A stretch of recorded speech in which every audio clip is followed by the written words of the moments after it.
Need the flyer for Joseph's show. All right, we got it. Because I'm going live right now, ready? Hey guys. Hey, what's up? So the intro is coming up next.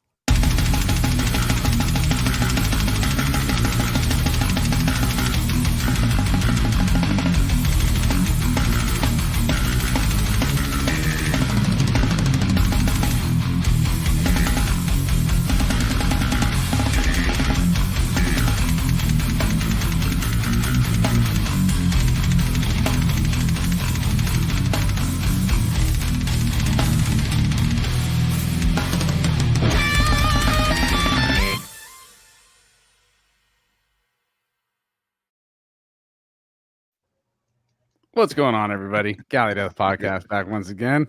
I already said what's going on, everybody, but I was muted. I am Anthony Trapani, and I'm your host, as always, on another Thursday night. A late one tonight because we got an international guest. We haven't had an international guest. Actually, when's the last time we had international guests? It's been a while. I don't know. Keep going. I'm gonna keep going. I didn't really even stop. I just asked a question. Yeah, disruption. But, yeah, we are joined tonight by, and I'm blanking again, dude. I was like, why do I do this to myself, dude? I'm like thinking about everybody's name and saying it correctly and all this shit, and then I fucking get in the moment and I do this blank thing. Well, tonight we're joined by Clemens from many, many, many fucking projects, and I've already said fuck. That probably throws us down on YouTube. Fuck. Piss. But yeah, Clemens, what's your last name? Say your last name. Engert. Engart. Engert. No, Engelt. Kind of, yeah, exactly. Engert. The Mike thing is like a in joke. My friends for 20 years, so I was happy to see that on the flyer. He's all fucking Engerts on here, dude. Okay. Okay. All right. But thanks, Clemens, for joining me and my resident homies. I got Casey Howard and Jill Horner with me tonight as well. Thanks for the invitation. Yes. Aloha to you all. And it's 7 a.m. for you, or roughly 7:15. Thank you so much for grabbing a coffee and getting up early to talk to us, dude. My pleasure. The time change is always tricky with these things, but it's cool that we still get the chance to talk to somebody like yourself across the world right now, dude. So let's do the plugs. And I think we were going to try something different. You guys need to get a German translator out because Clemens is going to do our plugs in German tonight. Ja, da haben wir jetzt gerade Pre-Podcast drüber gequatscht. Von daher zieht euch auf jeden Fall Battleforge Coffee rein. Richtig geiler Scheiß, um mich munter zu machen. Brauche ich auch. Von den Leuten von Deeds Flash, geile Scheiße. Werd munter. Boom. Nice. Basically, battleforgecoffee.com. Get your shit there. All right, let's hear the next one. Down there in the links. Yeah, if you want to rehearse in the, I don't know, California area, wherever you guys are, Generator Studios. Orange County, Orange County, California. Exactly. I switched back to English because my brain freezes. Also, wenn ihr proben wollt, generatorstudios.com. Wenn ihr mal drüben seid. What's hilarious about this right now to me is that we absolutely have no idea what you're saying right now. And he did say Scheiße. So I did. I heard Scheiße. He's like, it's good shit. I think the end of that plug was, it's coffee from Deeds of Flesh and it's good shit. And then you take a sip. Dude. Okay. So what about Twitch? What do you have to say about Twitch in German? Twitch ist bestimmt auch geil. Wenn ihr euch Cali Dev Podcast da reinziehen wollt und nicht irgendwelche Gamer-Sachen, dann seht ihr den Link da unten. Twitch.tv/Cali Dev Podcast. Yeah. Nice. Dude, that's so fucking cool. That's our new rule. That's our new rule. If we have someone like overseas and stuff, like in like a different time zone like that, is like they have to do the ads in their language, in their native language. Right. That's actually cool because like anybody who's listening in from their area is like hearing it. All the German guys will be running to Generator Studios tomorrow. I want to actually hear. Actually, San Diego, not Orange County, but yeah. Anybody who can transcribe what he said in English and then give us a transcription, that would be rad, because Yeah. I'd like to hear all the shit talking that he just did about us. Talking over shit. No, I'm just kidding.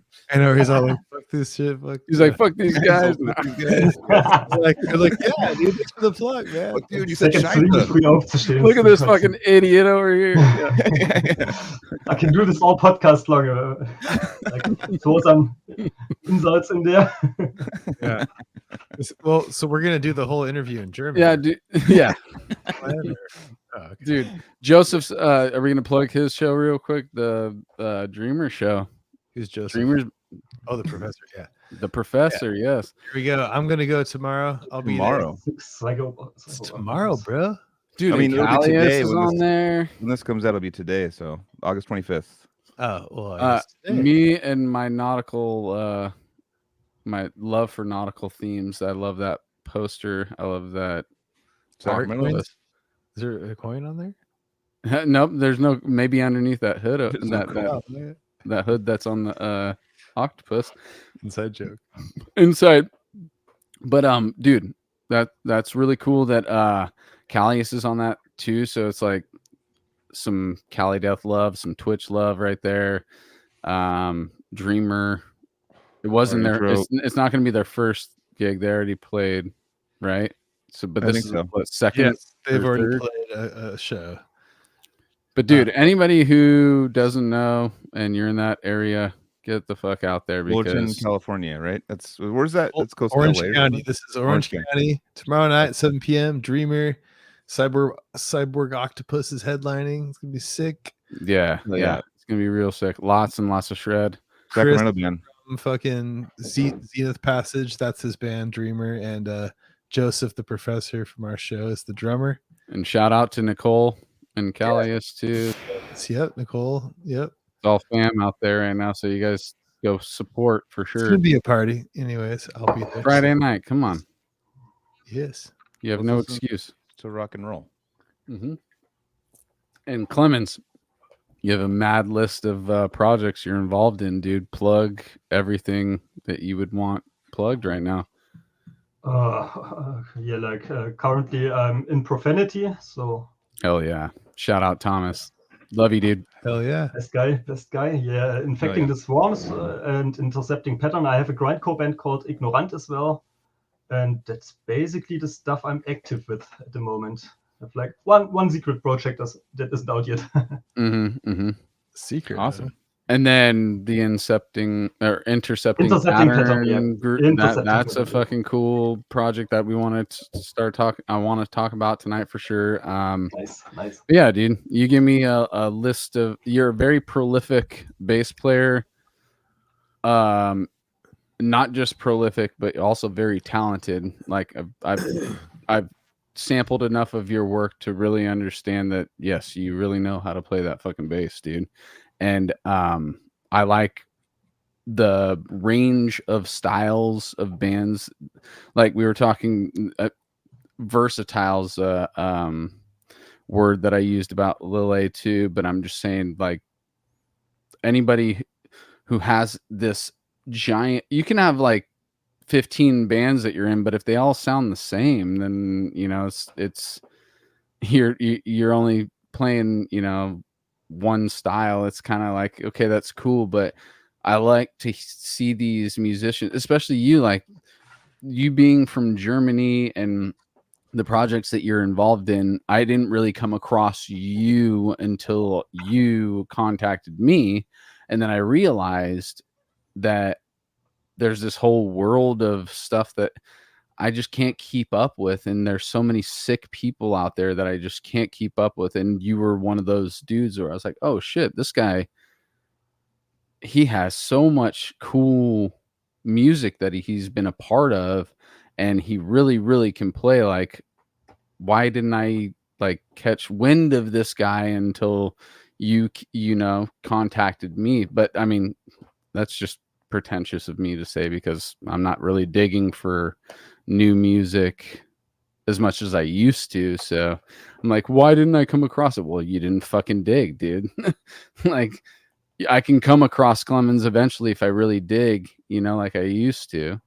But I'm glad that you contacted me and showed me the light, showed me the Clemens light, you know. I think I mean this intercepting pattern, man. We'll get into it later because we're gonna do your whole timeline thing. But it just like that stands out so much to me, aside from everything that you've done, because it also is a standout thing for Lille, and it's both of you kind of stepping out of this tech death realm and playing prog jazz, you know, and I love it. So, anyways, dude. Did you actually plug any? Oh, you already plugged anything, all of the stuff that you wanted to plug. So cool, dude. Let's just get into you then, bro. Take us back in time. You watch the show, you know. Anthony's just gonna be like, one day it's gonna be like, dude, so like the question. Yeah, I know. The one question. This is where we stick the pin in your timeline so we have something to tether to, and then we just try and hang on as much as we can before the weeds takes over, you know? There's like the pin at the beginning, and then there's like the pin at the, oh, we better wrap this up. Yeah. It's like the only two. We have an A and a B, but we just don't know like how whatever. that string is going to go this way, backwards, like, forwards. Yeah. Beginning of the hike. Sometimes we get to the 20s. We get like past the 20s, and we're like, all right, dude, we got to wrap this up. We're just so deep in the weeds. But yeah. Anyways, It's Anthony's good, question. though. The question. Yeah, dude, take us back to childhood as early as you can, bro, and just creativity. When or not even creativity. What just sparked that? Like, we all get that, and something sparks it. Something artistic you fall in love with, music, art, anything else, like something that just clicks that for you, and as early as you possibly can take us back. Phew, like I guess earliest, like are we talking first memory of music or create really something? Anything. It's because you know, doing this as long as we've been doing, that question is kind of evolved and changed for me, because we've had enough guests that would come on and I'd realize that music wasn't even their first introduction to you know, art or creativity, and I like to find that the actual seed that was planted in, you know, you or whatever guest I'm talking to. I want to know, like, there's this seed that happens, and it doesn't happen for everybody. You know, there's like the chance of the seed being planted, but not everybody gets, you know, connected to art or creativity. They just naturally don't. And so obviously all of us are in this thing, we're being creative. So I want to know what your specific seed was. I think like music wasn't all. I listened to music as a child and everything, and like my father had all this Rammstein CDs, the early 90s stuff and shit, and yeah, nothing I listen to today. But as a child, it was like, guitar riffs, but music was more like, okay, background music for whatever else you did. And I think creativity came, I guess, with skateboarding. Okay. So skating was, or maybe drawing earlier, yeah. But I earlier got into skateboarding and all that shit, and like the skate videos and the music in the videos and all that stuff, like that really shaped the connection for me. Rad. Mm-hmm. What kind of skate videos? Like, I'm curious. Like, you know, the 2000 stuff, like Manic Marty from Ease, you know, the Almost videos, DVS, all that stuff. Yeah, that's what I watched. Yeah, rad, dude. Lots of German stuff, to be honest. A lot of French rap. yeah, like Puzzle Skate Mac and all this stuff. And yeah, sometimes there was harder music in it. And I have an older brother. He didn't live with us, but he fed me music pretty early on, and he was into Gothic music, like the typical European Gothic stuff. And I'd listen to it because, yeah, why not? And some of it was cool. And nice cardigan. Awesome. And yeah, so I was kind of looking for guitar-driven music And whenever some songs or whatever were in those videos and shit, I like that. So Do you have what any your brother was? examples? Oh, sorry. I was just gonna say, do you have any examples of that kind of gothic European stuff? I'm just curious, like what? Like industrial. Like kind of, yeah. What did you listen to? Like, what I liked most was Killing Joke from Great Britain. Oh Oh, yeah, yeah. for sure. Sick. Still like that stuff today, but German bands like, what was it? Oomph. Oh, And damn, what else? Sisters of Mercy were cool, but Yeah, not yeah. German. I think most of the gothic stuff I can't get into anymore, not at Yeah. all. But some of it was a good gateway. Like when we did skate videos, I would like compile the songs from the CDRs I got from my brother, and like, oh, there's a heavy guitar riff, so we just cut that and put it in the skate video and shit. Oh yeah. that's cool. And Fuck yeah. So you were saying you drew though too. So what kind of drawing did you do when you were young? just like scribblings and comics and shit, but nothing Did too you serious, just but, like, copy like you'd copy from comic books, or would you make your own comic book? like maybe a short strip, but mostly like copying stuff and Yeah. not too much. Like I wasn't obsessed with and doing it every day. So sometimes like drawing short comics, and mostly at school. I was scribbling on your folders when you're bored and all that shit, right? totally. Oh, yeah. That's it. All my shit was doodled Making on. jokes about the Yeah. teachers. Yeah. I can't remember. I would not be able to tell you how many times I've doodled Bart Simpson, you know, just Bart Simpson, that just from the neck up. Didn't even, I mean, I could do his whole body on a skateboard and everything, but I would just do him from the neck up because I could bust it out in like 10 seconds. And then I got another Bart Simpson on my folder. I used to have like a way of drawing Stimpy. Like you start with the nose, then you do the eyes, and you like do this like a friend showed me, and I kind of like I was like, oh, there's like I could draw Stimpy, you know. And then For me, I got the same thing with like an airplane. I went to like an art class, like some sort of night class or something, and what was terrible about that, I wasn't like a natural drawer.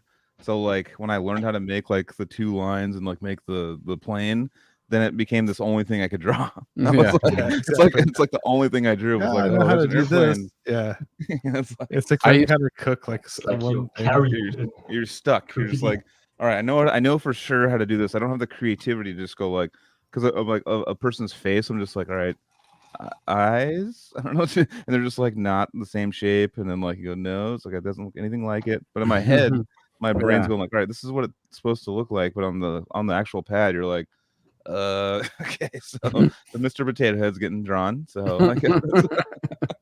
But yeah, no, art's definitely like it's almost like I don't know, genetic or something. I have no idea. Like to even have that. I mean, I don't think you could be like someone that sucks ass at art and just kill it later. I think it's just like anything else, dude. There's just like a certain percentage of people that like latch onto it quicker. But I think that anybody can figure out how to make art by drawing. Yeah. I mean, we all write, you know. Well, actually, I shouldn't say that. Most people don't write now, but like writing things down by hand is actually still beneficial, guys. It'd be a fun project to actually write something. That's the funny thought about like art or music or anything is like a person tries this medium, like I'm going to do physical art or music, whatever, and then like at some point that person decides like, oh, like I'm good enough at this to like continue doing this, or I suck at this enough to stop doing this, and they have like their own judgment at a certain point, you know. It's like funny. It's like I feel like a lot of people try something and then just like I give up on that because I suck at it. So it's like me, I suck at painting or I suck at draw or whatever. I don't care. Like they have a goal and then they see how far away they are from the goal, and then they're like, whatever. Yeah, their interest really has to peak hard in it for them to be like, all right, well, it's supposed to suck. You know, like for music, obviously, like I remember the first time picking up a guitar, I'm just like, yeah, dude, you just like press random strings, right? And you just like move it like this. Like you listen to it and you're like, oh my god, dude, this is gonna be a long road. But the thing is, once you get that first like riff where you're like, oh, I know this from the radio or whatever I'm listening to it as a kid, then you're like, okay, then it make that connection. It's like, oh, I could do more of this. It's You the know, same like, thing with like sports and stuff too. Like it's like I can't surf. Like I live in San Diego. I grew up down here. Like I lived in Santa Cruz. I still can't surf. Like I suck. I've stood up before, but I suck. Like I can't surf. Like And it's But like if you were people around determined and me put the can time into it and really but it's stay just positive. yeah, but I mean, but it's like it's never gonna happen. Like, I mean, I could if I like really, really fucking Don't want. say the never. I think the that love- I have faith in you. You could the become. love needs Yeah. to happen for it. The love needs to happen for it. It needs to have the but I love for think it to try that hard. there's things that like come to people naturally that they just like, oh, that's easier There for is me. that. People say I'm good at this. Like you're a kid or something. For example, like, oh, like I'm playing guitar. Like I think I suck, but some of the you can play. Like so you like keep doing it. Like a kid that. Well, I mean, when I can first learned how to skate play or "Wish You Were something, Here" and I fucking executed, Yeah. dude. Like I Anthony's don't know if you really executed it, but you've you played the right notes. Anyways, not that's in all. time or anything. It was just a little point, but it's just like I think it's funny though, like that we like in our own minds decide at a young age, like, oh no, don't pursue that because it's like too hard, right. Or Yeah. it's like or the opposite, like oh that comes easily, so you pursue that, and everyone's different in that. So that's all. Yeah. It's really That makes sense. That totally makes sense. I mean, that's like this that band I'm really into. It's like a prog band from Fresno. It's called Artificial Language. The guitar player is like a YouTube guitar player with like 1 million followers, this shredder guy. He's all, oh, I posted the first song I ever wrote today, and it was like him, like back in the day. It's just like fucking puts like Steve Vai to shame. I'm like, oh, okay, sick, dude. That's your first song, okay. Well, so yeah, definitely like dude had like a talent or a knack for something and then kind of like built on that. But like you need that first spark, to keep like going. For sure. That first piss. So I wish art class did that. Say that again, bro. I wish art class did that. Like you were talking, I was thinking like I wish art class at school would have showed me really how to do stuff and not just be like, yo, learn this year, learn this period of art and shit, but really teach you out. Hey, you can draw that, and even if you hit a point where you don't get further, we show you how to do it. But right, yeah. It's like watching one of those Bob Ross videos. You ever watching those? Yeah, things? like stuff like that would have been cool. Like somebody showing you actually how it's done, and not like here's a finished product and be like that. Yeah, I wish I watched Bob Ross back when I was a kid, because that was like watching it now. I'm like, okay, well, I see kind of what he's like, a whole technique and a whole strategy behind it, and like, and the way he like it turns into like a beautiful picture. You're like, how is that going to be insane, like good? And then he's just all like blotting like shit on the, and turns into like a forest later. That's like perfectly landscaped. Forest of happy like, trees, dude. Yeah. Yeah, and it shows you that you don't have to start perfect, but it becomes good, right? But when you see the process, it really helps, right? So then it's just trial and error from there. But yeah, well, I suck at painting. Yeah, and you saying you wanting to go to art, you wish you had an art class. So was that not available at that time for you?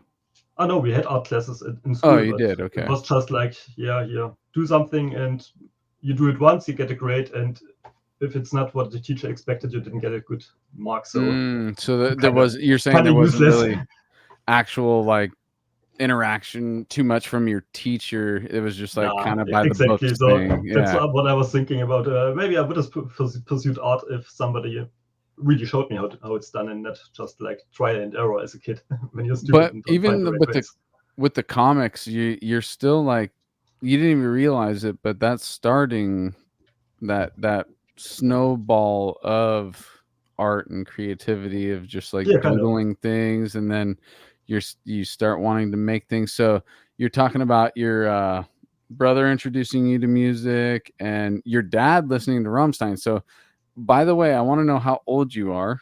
Well, how old 33. Are you? 33. And your dad was listening to Rammstein and all that shit. Yeah. So he was an older dad. He was an older. It wasn't like the new metal thing wasn't necessarily his generation, but he latched onto it when it happened. Is that what the deal was? Like for my older brother? Or? No, your dad. So My dad, no. Like you said your dad was like listening to Rammstein, right? Yeah, the Rammstein stuff was like 95, 96, so it was a Oh bit yeah, it earlier. goes back earlier. Yeah, like the early stuff, not the more modern stuff, but yeah, I think the first 2 records we had there. So yeah, that stuff. And what else? He knew Hendrix. Like one day I was watching a skate video, and he came in. Oh, that's Hendrix in that video, and he gave me his Hendrix records and Motorhead and all that stuff. Yet some good stuff. Hell yeah, great awesome. You we know, were like wondering maybe we Rammstein? go see Watchtower together. Guess who likes Rammstein? Wait, yeah, wait, did I just hear you say you and your dad went and saw Watchtower together? Now we're thinking about going. They had Oh October, yeah. and I asked him, "Hey, want to go watch?" Sorry. Is it the Austin, Texas show? No. They play in Germany. Germany. Okay, cool. It's Awesome. like a one-off European Not show, close and for- at a festival, whatever, and Yeah. might Please. be other bands there, but I'm like, I want to see Ron Yatzenbeck. Like, fuck. Yeah, dude. I mean, that's gonna how many people could say I went to a Watchtower show with my dad? Like, you got to You make take it that happen. opportunity, dude. Yeah, I think so too. Yeah. Damn. That's cool as shit, dude. Okay, so the like you were saying, you mentioned your big brother too. So when did you decide you actually wanted to get an instrument? What was your first instrument? When did you get it? What age? All that stuff. That's a bass. I only ever played bass, and I think age 14 or something. Like my friends and I, who I was hanging out with, they were like, we should form a band. And one guy already had a guitar, so it was clear we had a guitar player. The other guy wanted to play drums, and I was, can either sing or play bass. And I was like, okay, I guess I play bass. No shit. Okay, so then that makes me want to rewind on you again, bro, because I want to know where you fell in love with music and what bands you fell in love with, because 14 is kind of a big jump. It's kind of okay. I like to, because by the time you're 14 and you're joining a band, you're already in love with the music you're listening to. You and your friends are already, passing bands and projects back and forth. Like, tell us about falling in love with music itself and like your origin. Really, like all the, probably those CDs from my older brother and the record collection of my father, kind of like just going there. And I don't really remember any favorite bands that I would stick to for too long. It was more like, okay, going through all that, listening to what's out there, and like getting there's not more music than on the radio kind of, because it was always stuff that was a bit more underground or too rock to be on the radio and stuff. And yes, I just liked going through that stuff and finding shit. Nice. So was Scorpions a big band for your family or for your dad and stuff? No, like, because first time I heard Scorpions, I was maybe in my 20s, except of Wind of Change. So I only knew Wind of Change and always thought they were a cheesy band, and then I was like, what? They were sick in the 70s and 80s. That's like them and Rammstein are like the biggest German bands, probably, right? Would you say for like rock and metal? Guess so, yeah.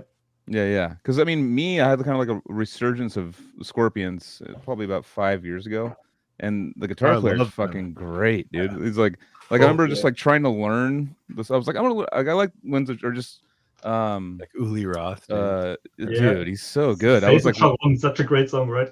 Oh yeah, dude. There's God. I think I want to give Nutsack Ears, aka Josh. I want to give him some fucking love because he showed me the early Scorpion records and made me realize like, no, you gotta go back. I feel like we got to stretch Josh's ears for a second, because that was like important, dude. It just all kinds of Scorpions back in the day, dude. No, he was about it's a Lonesome Crow. That song, I'm Going Virgin Mad. Killer and all that. Yeah. Like, so it was kind of like I don't know if you heard Clemens, like back in the day, like they were almost like a prog, like Pink Floyd kind of style rock. Yeah, the earlier stuff, right? Some Crows. Yeah. I remember like me and go ahead. When I found out about them, I went digging and was like, oh fuck, man. Yeah. Only would use them on that one cheesy Wind of Change song, and then found out how great they were. Yeah, I wish I heard them earlier. To be honest. No, definitely. No, they had very one extensive cheesy song change. Can break it all. No, You know what music is great from Germany that I listen to all the time that I've always is Tangerine Dream Yeah, awesome. and all Yeah, that dude. Stuff, yeah. electronic 70s shit, dude. I still to this day. That's got a vibe for sure, dude. Yeah. Oh, I good love stuff all too, yeah. that stuff, dude. Yeah, so many good bands. Necrophagus. Is Robert Schroeder, whatever. There's like another. There's like so many, dude. What's that? Never heard of it. It's Necrophagist. It's like this, like kind of like hard Is it from rock, the like 70s? prog band. Yeah, it's like really obscure. Nobody knows them. Yeah, totally. Everybody only talks about other German tech bands. Why isn't anybody said like necrop halfagist? Well, they're like not taking the pH. Like into they could account. cut it between the P and the H, it becomes necrop halfagist. Halfagist? Necro Hasselhoff. Oh man. All right, That's so that's your teenage angst and music and all that. You didn't even say anything about I teenage guess angst. after that in like 5th grade and shit, Linkin Park and I guess some Marilyn Manson songs were cool, like the Hollywood record I owned. That was sick, to be honest. As a 12-year-old. Yeah. And Which what else? wait, Marilyn Manson? Shit, what was the one that I fucking fell in love with, dude? Probably I still actually listen to Antichrist no, Superstar? the one with No? like the Antichrist. drugs. It's all about the drugs. That's what he has the where he's got the he's naked tits with with the- no nipples and the Ken doll vagina or the yeah, that Antichrist record. Superstar? No, it's before that. I think it was that. No, it's Superstar? I Dope don't Show. like Dope the Show. drugs, but the drugs like Was that Dope Show? me. Was it called Dope Show? Yeah, I don't know if it was called Dope Show, but that song's on that record. And I recently listened to it again, and it's a fucking killer record still, dude. Like the music, Mechanical Animals. Yep, there it is. Maniacal Boom. or mechanical. Mechanical Animals. Yep, that album actually, I'll Who's still that? back that. I'll Who's back that? that album. Again? Marilyn Manson. Wait, the Dope Show. Oh, we are okay. That song. Yeah. Yeah, but that album Nah. actually has some fucking killer tracks on it, dude. I don't give Like a fuck. Antichrist Superstar is one of the albums, one of the only albums I had as a kid, along with I was like trying to like be cool too. So I was getting like that. I was getting that like a hip hop's like popular like Mace and Puff Daddy. So the kids were listening to it, and then I got Antichrist. I got my Catholic grandmother to buy all this stuff and Antichrist Superstar and shit at Circuit City in New Mexico. And she still And she didn't know. purchased it? She's She like, didn't know? she's like, all right. And You then my put it dad in the middle of the saw stack or the whatever? Antichrist Superstar, and he was just like, sick, dude. Just like, He ripped it he was up? like, Have you all- heard the live version? There's that live album around that time with Antichrist Superstar. Have you heard that one? I don't think I haven't heard that one It's because my dad pretty broke sick. the original. It's pretty sick. My girlfriend got that. Sounds fucking massive. It's really Yeah. great- Well, he's great always had good recording. guitar I don't know. players. I never liked I like Nine Inch Nails a lot and like other industrial Skinny Puppy and other shit, but I never It wasn't on German TV. I never Yeah. liked Marilyn Manson. Like I just couldn't. I tried. It was like around when I was in high school, like it was a big thing and all this. And I was just like, nah. But you know what I did like? It was just the one part. My only part of Marilyn Manson I like is the Yeah. on the Beautiful People. It's like Beautiful People. Like That was little, a like, crazy music video. Yeah. Yeah, just that like that's that one I part. love the and then, guitar, like the guitar in that song, and then they had like kind Yeah. of like operatic like in the background. Yeah, like, that it video sick. was cool. Yeah. I never like his style of like how he was. I was kind of like, whoa, okay, it's a little too much. But like the music, I mean, I was a kid, but the music, I was like, it's they did a rhythmics cover too. Right? He always Sweet reminded Dreams, me of Sweet Mike Dreams. Brankovich. I can't believe You know what I'm talking about? I can't believe I believed the rib thing for a second too. Dude. Oh, I know. And everyone in every high school across the United States was like, "Oh, he removed a rib to blow himself," and I was like, Yes. And everyone knows that if it fits in. I don't know if did you guys ever get that there was a rumor like that there was a nationwide. Everyone in the nation was like, you ask someone from Oklahoma, it's like, oh yeah, didn't Marilyn Manson like he like removed a rib to like blow himself, right? That's like what That like I was was like in high school, everyone would talk about this, and I was like, where did this come from?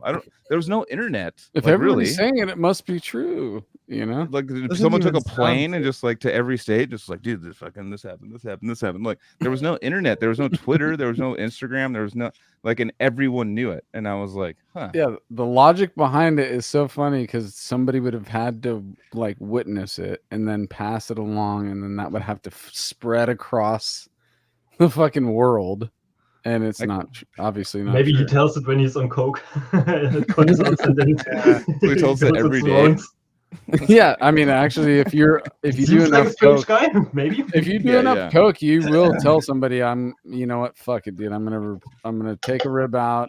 I gotta suck my own dick, dude. I know he's in some weird trouble right now and stuff, but like he's like, there's a video of That was him. like a long time ago. There's a Oh yeah, he's got some fucking. he's got shit. some allegations. What do you call them? Allegations. Allegation. Alligators. Yeah. But like there's a compilation of him like owning reporters and stuff, or people, like he's been on like talk shows and stuff, and he is very well spoken and puts all of them in their place. Like they're like, when Columbine happened, they're like, oh, you think you're like responsible for this, right? And he like just turns it around. He's like, I think it's the parents that aren't talking to their kids, and I don't know. He like says a bunch of shit, and it's just like, the reporter's like, well, next question. Let's go. Like it's like, so ruins them. I'm really sorry. I'm really sorry to extend the Marilyn Manson weeds, but I just remembered another fucking thing, which was he was the best friend on the Wonder Years. Oh yeah, that's right. You remember that one, dude? Yeah. Well, yeah. That was another like a rumor that he actually is the kid that was the best friend on the Wonder Years. Was he? Like, or no? I don't know if he actually was. But I'm just saying these are the rumors that I remember hearing at that time, you know? Yeah. I never actually did. He stars in a Quentin Dupieux movie, I think. You know Quentin Dupieux? Oh, yeah. Quentin Tarantino? Nah, Dupieux, like the guy that did Rubber, the movie about the tire. That's the English German meld right there. He's like, he's saying it in a weird way, so it's probably Quentin. So I know Quentin, so Tarantino, dude. That's what his brain did. That's exactly That's only one Quentin. You're my like, brain works exactly. Dude, right? I mean, fucking Kill Bill? No, he wasn't in Kill Bill, dude. Nah, he was. I guess he was. Main role. Oh my god! So he was in it though. You said, I mean, he was in the David Lynch, right? He did the music for it, right? Or was he in it too? Oh, Lost Highway. Yes, he did. He was also involved in the soundtrack as well. He did I think he did an exclusive song for that, or maybe multiple. But Lost Highway is fucking killer. Don't get me started. Why did you do that? No, it's not good. Don't get me. You got my brain working differently all of a sudden. So we need to get out of these weeds before I fucking. This will fuck you even more. That off, yeah. This one right here. I mean, really, what? No, never mind. Nope. He's gonna be like, oh, dude, Dave Lynch, dude. Dude, no. Lost Highway is just the thing that you're gonna break me up on. So fucking move on, please. I'm gonna go pee. Move on. Yeah, for sure. So Marilyn Manson. So you're listening to that kind of Linkin Park, Marilyn Manson. So were you in the now that Anthony's gone, I can just go through this real quick. But the new metal phase, did you go through any new metal phase and then move on? Yeah, like everybody in school kind of was. So like, yeah, right. Linkin Park, System of a Down, and that stuff that came out in the early 2000s. Yeah. And I guess then we were old enough to like trade CDRs and shit. And I guess we didn't have internet back then. Don't I think just by burnt CDRs and CDs that you would buy at the shops right here. Yeah, and just put it on your computer, burning. I had a POD CD, I remember now, and never knew it was Christian new metal. I just found out about that like some years ago. The funny thing is, like, I saw them on Ozfest, and it was POD, but it was like Ozfest, and the Ozfest was just the logo of Ozfest was a devil with an upside down cross going through its mouth, and it was POD playing on that stage, and it was kind of funny. Yeah, I had an Ozfest CD, I remember now. Oh yeah, no, those. Yeah, no, I had a couple of those night too. CDs from there, yeah. Definitely. Completely forgot about that. So after that style Yeah. of so you're going through the all the new metal stuff, and then what was the thing that kind of sparked you to get into more something a little crazier? Because I know that's what a lot of people with new metal at that age. It's kind of like it's just another rung of the ladder. It's like what's crazier than this? What's crazier than this? Was it like Slipknot or something, or where did you go from there? I'm not sure about my timeline there. I don't know if I first got the bass and then got into harder stuff or the other way around, but I quite think I already bought the bass because my friends wanted to do that punk whatever band. And then nobody stick with it. Yeah. And I was left with the bass and just kept trying. And I have like my best friend, or who became my best friend, would live right around the corner, and he would sometimes play guitar, so I could hear him out of the window. And I think I saw him with a Nirvana cover band once. And, Okay. just hit him Nice. up and was like, "Hey, dude, man, play guitar. I have a bass and no idea how to use this. Want to hang out?" And I took some lessons too, I remember. Yes, my dad said if I get a bass, I have to take lessons, and it wasn't the dumbest idea. So was it Nirvana cover songs you were doing with him? I think we were just fucking around and trying to find other people to make music with right away. So I think we played like once or twice together. We're like, don't really know what to do now. And then we just kept hitting up drummers and everything. Like went to friends and just played in their living rooms. What you do as a 15-year-old, right? And one day we just went for a break outside, and the kid's dad came home and was pissed that the instruments were in his living room and threw them all down the staircase. Oh, Jesus. My bass survived and my stuff, but the guitar of my best friend was broken. It was that sucked. My God. Sounds like a really chill guy. Yeah, nice dude. God, that's never went back to his house. We were dead scared of him. Just sees instruments like they're like you guys are smoking like meth. Yeah, it's like you guys are doing like drugs, fucking crack in his living room or something. He's like, "Everybody, fucking get out!" Yeah, and then destroys the crack pipes, aka your tools, fucking your instruments. Like that's crazy, man. That's a little too much. A little too much. But I mean, that's also an experience that you're just gonna that Clemens had to experience in his life. Yeah. And then what? Trash living rooms, not trash hotel rooms. And that's where Motley Crue got the inspiration. Was their dads broke their angry stuff. dads. Angry dads. Angry dads, dude. Did your shit get fucked up? Did you have to replace it and things were broken? My best friend's guitar had to get replaced, but my shit was all good. I think I took my bass with me. I'm not sure about it. He definitely threw my little combo amp that I had, but it survived. So yeah, fuck that thing as long as the bass is all right. Exactly, but no, it wasn't broken either. So all good for me. But my best friend, I think he still kept a picture of that guitar in his purse. It was really bad, poor guy. And that was he got a new guitar. That was his dad who did it? No, it's like another friend's dad. We tried to jam there because she said it's like big living room. You just went there and she said it's okay. And then we went outside to have a break. And hey, dads that are listening to this, don't fucking do that, please. If I don't think that's not very common. I don't think. I know. I was just gonna say, just don't fucking be that guy. Yell at us. If your kid is getting creative with other people in your house, let that shit happen, dude. Put in some fucking earplugs, dude. Go fucking, on the other side of the house. Like, let them be creative because, dude, like having a safe space like that I'd much rather have my kids in my house jamming, having people over. If Trev literally was like, dude, I want to start a band, my garage, I actually would get super excited about it and like, we're gonna fucking do it right, this dude. thing. Yeah, we're gonna do it right, dude. I totally disagree. I think you should be like totally. No, I'm gonna send them down to Rehearsal Generator Studios. I think that like you should be totally just pissing off your whole family by the music you're playing. Like, it should be like torture for them. That's metal, really torture them. Yeah. It's like That's that. me I'm just playing devil's advocate. advocate just to be funny, but like, No, for you sure. know, it's like, but it's like, you know, it's like if you're like playing in this band, you're a kid, and your dad's like, yeah, fucking sick. You're gonna get to a point where you're like, I'm like, I'm not really into this anymore. I don't know. Like, You're not yeah, gonna like get my dad's all into. I don't know. Like, I'm So kind you're of like, saying if you're a dad, you should walk in and be like, you're gonna fail. And just your dad leave. should just walk in and shake his head and just be like, you suck. This is terrible. And then you're like, yeah, let's keep jamming. You're like, here's a real drummer, and he pulls up YouTube. Yeah, totally. It's like Phil You Collins. appear-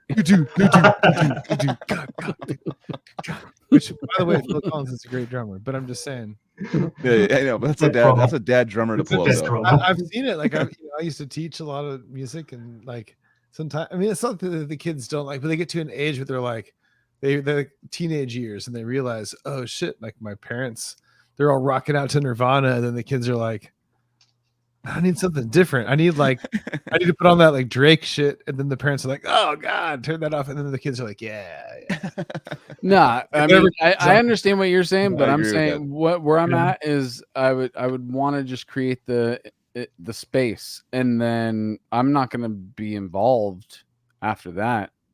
Just create the space, and then they can do however they please with it. That's cool. But it would just feel good for me as a dad to be like, I know that my kid wants to be creative, and here's just a space for them to do it, you know, and eventually it'll turn into beers and weed and all that shit. And then I'll be like, are you guys 18? All right, let's smoke some weed, dude. Sounds like a San Francisco parent, dude. That's exactly what I'm waiting for. My kid to turn 18 so I can just start partying with him, dude. It's like, you can have this beer if you do all these chores, dude. We can have a beer together, underage. But no, that's, I mean, yeah, I understand. I don't, you know, obviously, like any of us besides Anthony here has not raised children. Yes. But like, you know, obviously you have a different perspective on it from that. I think it's like a half and half from what Casey's saying, in the joking way Casey was saying that. But like, there's got to be like, I don't know what to do with The rebellion, right? yeah, because you don't want them to like knows what to do. But the thing is, like, if you I play know music exactly what to already, do. though, like, I think every person that we've had on the podcast, and prove me wrong, was a musician. I mean, that had parent musicians. They all looked up to them. They all thought that they were sick, and they wanted to do what they were doing. So, like, I think the only way to like really positively influence them is be like, dude, Lead that's by awesome. I play example. music too, you know, and then like, because music's universally cool. Like, everyone loves music. It's, you know, there's people that don't, and they're sociopaths. But I think that overall, like, if your dad or mom is like your mom's a pianist or whatever, whatever, classical guitar player, whatever, and your dad's like a drummer, or whatever, what doesn't matter. Like, as long as one of them is doing it a lot. In this podcast, I've noticed that's really influenced, you know, the kids that have been on this, you know, when they were kids, and they weren't like, I'm gonna rebel against my dad's jazz. Yeah, They were like, my I'm a dad's jazz is musician sick. now, but it wasn't because of my parents who were musicians. Nah, fuck Yeah, that, yeah. dude. I hated music. No, okay. We've never heard that. We've never heard that. Yeah. The point is, the last point I want to say about this is, and then I'll go back into my little hole, is basically like, okay, I never disrespected the parents of the past, or the music of the past. Like, I was like, oh, Motown and all the stuff that my parents brought to the table. I was like, oh yeah, like, and even like all the folk music and Peter, Paul and Mary, and Simon and Garfunkel and all this. I'm like, hell yeah, dude, this is great. But I don't like need to play Simon and Garfunkel. Like, that's not like what I'm gonna do, but I respect that. It's totally cool. Yeah. The Beatles and stuff. But I just gotta say, like,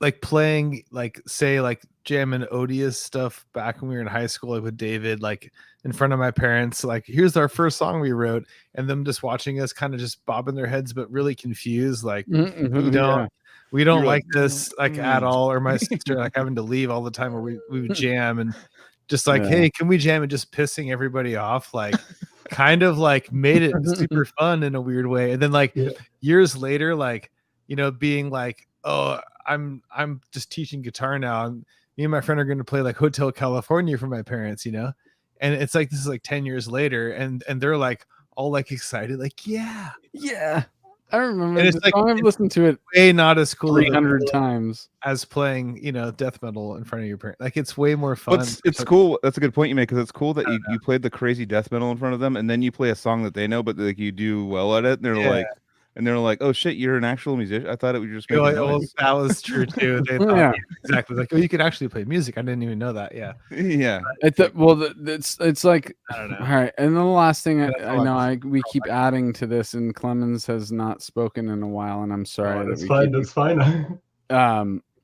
It's literally like how anal cunt sounds to anybody is how death metal sounds to any parent. Ordinary. Yeah.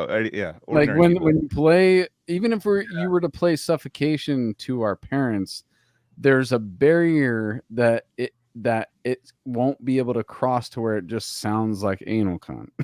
Yeah. It's just loud. Yeah, it's just distorted noise. There's no rhythm to them. They don't know what the rhythm is. They have no idea. They can't It's just catch all madness. It all literally, it's no different. It's no different. So that's just a bit. It's a language barrier, kind of like how we had in the beginning of this podcast, where we had German plugs. No, it's true. No, it's just definitely something you need to. It's like Scientology almost. You need to like go through like your thetans and like move up in the thetans to understand. Dude, I got rid of all my thetans. I can Or is it totally thetans? understand Pierce from Within now, dude. The levels though, you need to go through the levels. Like Tom Cruise needs to like guide you through levels, and then like once you get past like Slayer, then you're like, all right, now I can handle like Cannibal Corpse maybe or something. You can't just go like we've talked about a million times. You can't just go like Linkin Park to I mean, we've had that on the podcast where people are like, I listened to like Deftones, and then I went to like fucking Spawn of Possession Immediately. Like, what the Yeah, fuck it's like jumping like 13 levels of thetans or whatever the fuck it is, dude. Like, It'd be like, I'm a level 47 Scientologist right out the gate, dude. Just fucking from 1 to 47, dude. Must have rich parents. So Joseph isn't here. So yeah. So yeah. Let's get back to Clemens. Anthony, you want to ask a question? No, you ask a question. You ask just a question, off, dude. I don't know, man. No, just get. Where in the timeline? We're still in teenage years, bro. Right, so we haven't even gotten to the first band yet. All right, perfect. So yes, continue from Rambling forever. Continue. That's the question. Continue? Question mark? Yeah, I think we just reacted to some post-its that were hanging around in, I think, the youth club or wherever. And so we basically found two other guys, a drummer and a keyboarder, who wanted to play some metal too. And we met up with them. And then I think Richard, my best friend, had some classmates, or I don't know where you met them. Classmates, doesn't matter. And who were a little bit older than us.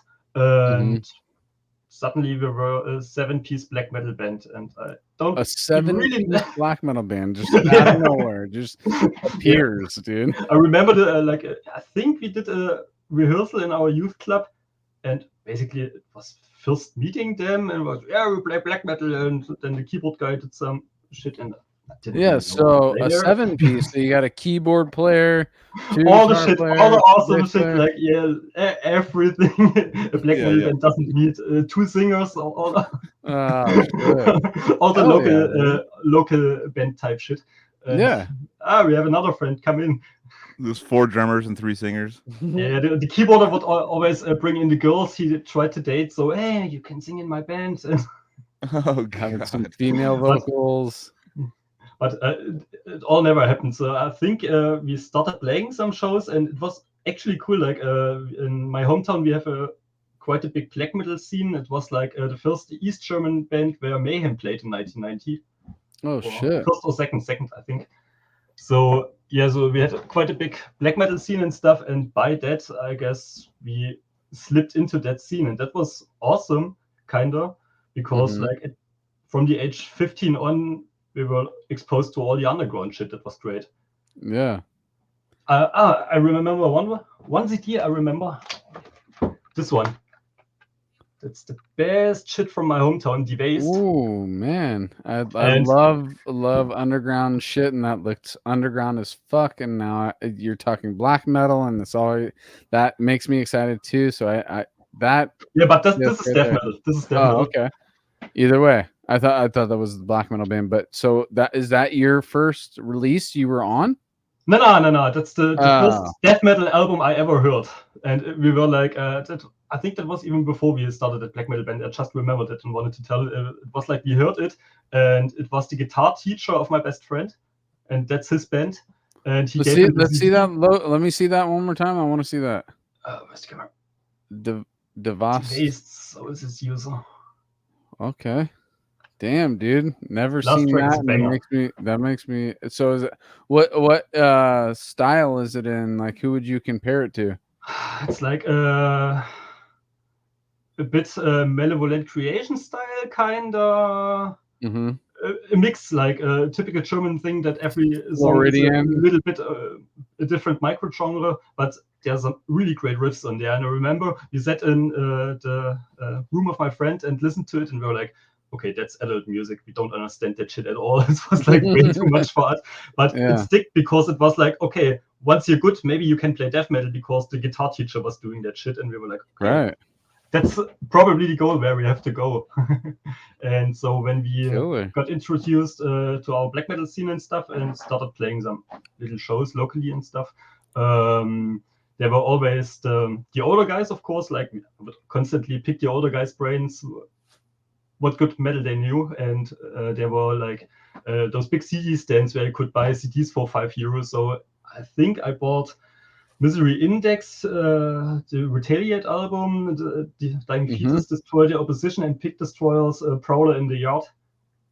Ooh, like, that's a great triple pick right there, dude. Yeah, like one of the first buys I did there was like, by people telling me, yeah, that's really sick and that's really sick. Okay, I'll take those, whatever.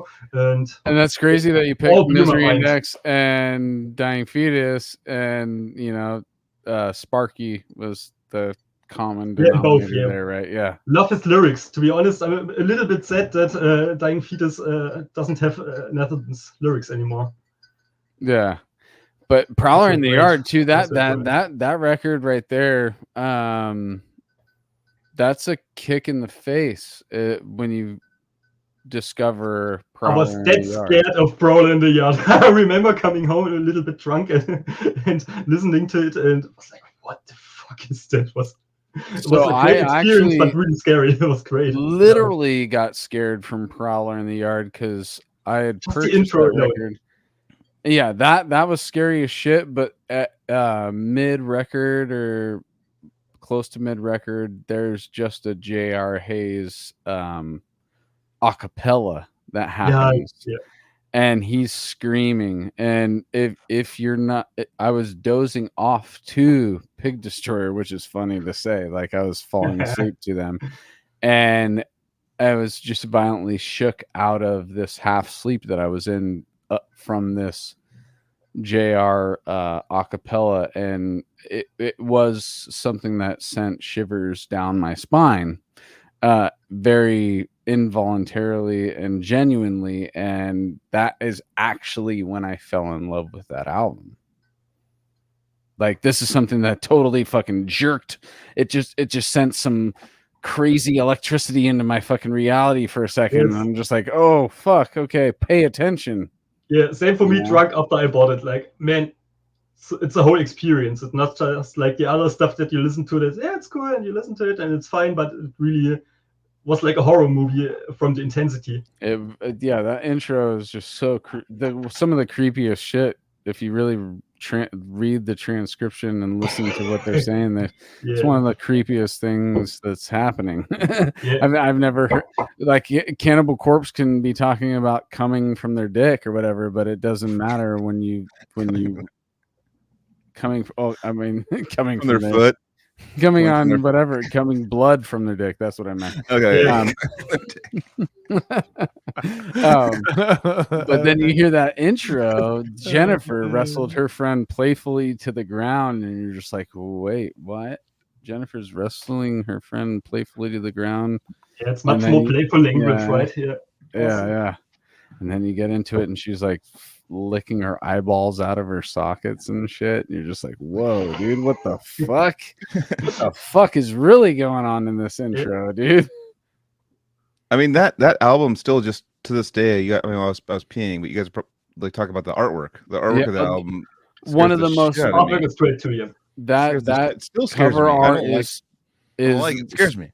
I like it. It's actually disturbing. It's really disturbing. It's like it's like the most dude sawing his own leg off while he's staring at you with like this like creepy smile. That smile, yeah, that whole face that he does or whatever that captures. Like that's stuck in my head since the day I saw it. I was like, whoa! It's like probably the scariest cover I've ever seen because everyone else is just like, oh, it's scary. They're like gory or something. Like, I mean, that one in the Brujeria with the head cut off, the actual head that's cut off, like from the cartel. That one's like, that was out back in the 90s. So I remember like going through like, like records and stuff when I was a kid. And then my brother was just all, dude, this man is sick. And it's just a cartel member holding a chopped off head as a real one. Just as the cover. Side note, that chick is tearing it up on that new shit. I've heard a couple of new Brujeria, or not full, like little snippets of new Brujeria. She's fucking chick. What in Brujeria? Yeah, the newest vocalist is female. Oh, she's fucking tearing it up, dude. They're anonymous, dude. I don't know what you're talking about. Dig back into it, bro. If you're gonna cite them, you need to fucking see what they're doing currently. Yeah, I mean, it was basically like Mexican Fear Factory, wasn't it? I mean, no, it was actually grindy. It was grindy as fuck. No, but then it had like cover. Yeah, it had like a Dino style to it, though, a Fear Factory style to it. Which not what I heard. They're grinding right now, bro. They're old stuff, yeah. The old stuff, yeah. Some of the newer stuff was kind of like it was like basically Dinos in the band, so like doing all the Dino like picking attacks and stuff. But like they had the grindy stuff for sure too back in the day, of course. But like, yeah, when Dino joined for a little while, like you couldn't tell it was Dino or anything, just like the mask and then like Dino. Anyways, but no, Brujeria as a kid, that was like one of the first death metal bands my brother showed me when it was like trying to get me in. He was slowly trying to show me like more aggressive stuff because I was in my Slayer Sepultura phase, and he handed me that album, and I was like, well, I don't really want to listen to it because of that fucking cover, and I'm a child. So this is like I'm not. That's too much, man. Yeah, I don't want to see like a Faces of Death cover. I'm not like, fuck yeah, dude. I want to see like a fun, weird, gory thing, not like a serious one. And then like, just a few years later, all you would come across is Faces of Death covers. You know? I know. Faces of Death that should be illegal because when I was a kid, I saw fake. No, I know, but like see, like friends had Faces of Death when you were a kid. Like you go to a friend's house that has a Faces of Death DVD or something, or a VHS back then. And like watching that at a young age, I think it's terrible. I think that's like the worst thing. I know we all fucked each other up with that. Yeah, yeah. I remember, like the first time I saw like that one politician shoot himself in the face in front of it, I was like, "Sick, dude." That's my thoughts for 4 months now. That's even though it was, even though I protected Joel. Oh yeah, Casey. I'm going to bathroom after tour. We were about to leave for a tour or something at Casey's house, and that one video of the horse like boning the guy, and it was called Mr. Hands or something. That guy died, right? Supposedly, yeah, I've heard whatever. Tom Segura was talking about the other day where he didn't die, but I don't care because not from that video. I didn't see it, but it was yeah. Oh yeah, okay. See, you know the history, but yeah, there's a horse. Really into bestiality, guys. There's a really famous. It was like first it was the 2 Girls 1 Cup, and then it was the Mr. Hands, and that was like the horse and the guy, and supposedly like the horse kills the guy during coitus. And if you had 2 things to pick for the rest of your life to jerk off to, which one would you pick, Mr. Hands or 2 Girls 1 Cup? I couldn't jerk off. It would not be. It wouldn't happen. Because I mean, I never saw it. Casey saw it. He randomly clicked a link in like the forums. He's like, I'm interested. Why is everyone talking about this? He wants to know what Mr. Hands. It's called Mr. Hands. It's not like that's so indirect, or like, you know what I'm saying? Mr. Like, Hands. It's like, oh, Mr. Hands. Like, what could it be? And that was just a horse killing a guy with his wiener. And fucking Casey woke me up. He woke me up when he saw it. He was so fucked up. He was like, dude, I just saw the most he like woke me up. He's like, I'm not gonna show you. I'm like, I don't want to see. Like from your reaction, he's all, dude, I just saw the most fucked up thing. I'm like fucked up forever now. He was like freaking out and in the room with me, just going like, dude, this is the dumbest thing I've ever watched. It was like a stupid. Like he like started freaking out. And I'm like, cool. Well, I don't think this is good for humans to watch. Yeah, no. This is not a good thing. But people would be like, try to out. It's like with death metal. People would do it with death videos. They'd be like, Yeah. try to. Oh, this is the craziest new video. This Yeah. like Russian soldier getting caught and beat with a hammer. And I was like, And look sick, at dude. me. And then the person's always like, look at me watching it. Like, it's not affecting me. And you're just like, Look how They're tough like, I am. yeah, I know. and that's the whole competition. It's like, it's not traumatizing me. Is it traumatizing you? You know, it's like, what the fuck, guys? Like, we don't need Or the to person see that any puts of it that on, they're anymore. like, they're like, and we're like, what the fuck is like? My life is different. Yeah, It's we've changed the guy, and I was that guy, and I don't want to talk about it anymore because I had some crazy fucking videos. I've sold them on eBay. They were one of them sold for like $85, dude. Used. Well, you had a video. You didn't make a video. Let's be clear. Oh, I totally was the producer, direct. No, I'm just joking. Because you made it seem like, dude, I got some videos, dude. I had some shit, and I also met people later on in life that had even more crazy shit, and I'm just like, dude, like, why make a collection of such negativity? You know, such There's poison. some sort of psychological redemption or serotonin or something they get from it. There's got to be. It really is like that frontal lobe development that guys get primal. where they're just like, testosterone only, bro. Like, fucking who's fucking the toughest, you know? Yeah. Oh, that's what I was saying earlier. It's kind of like the music where it was like, oh, you're listening to Slipknot still? Well, I'm listening to Deicide. Yeah. Pussy. Who's the toughest? like- dude? Like, who could withstand more whatever, you know? Yeah, that's the same. I think that's the same thing. Same part of the brain, I would say, for sure. It is. It Yeah. is. And then it's us like trying to flex, like, check out Can you what I handle can it? fucking with him. Dude, guy killing himself at the fucking podium, dude. Watch the blood come out of his nose, dude. Come on.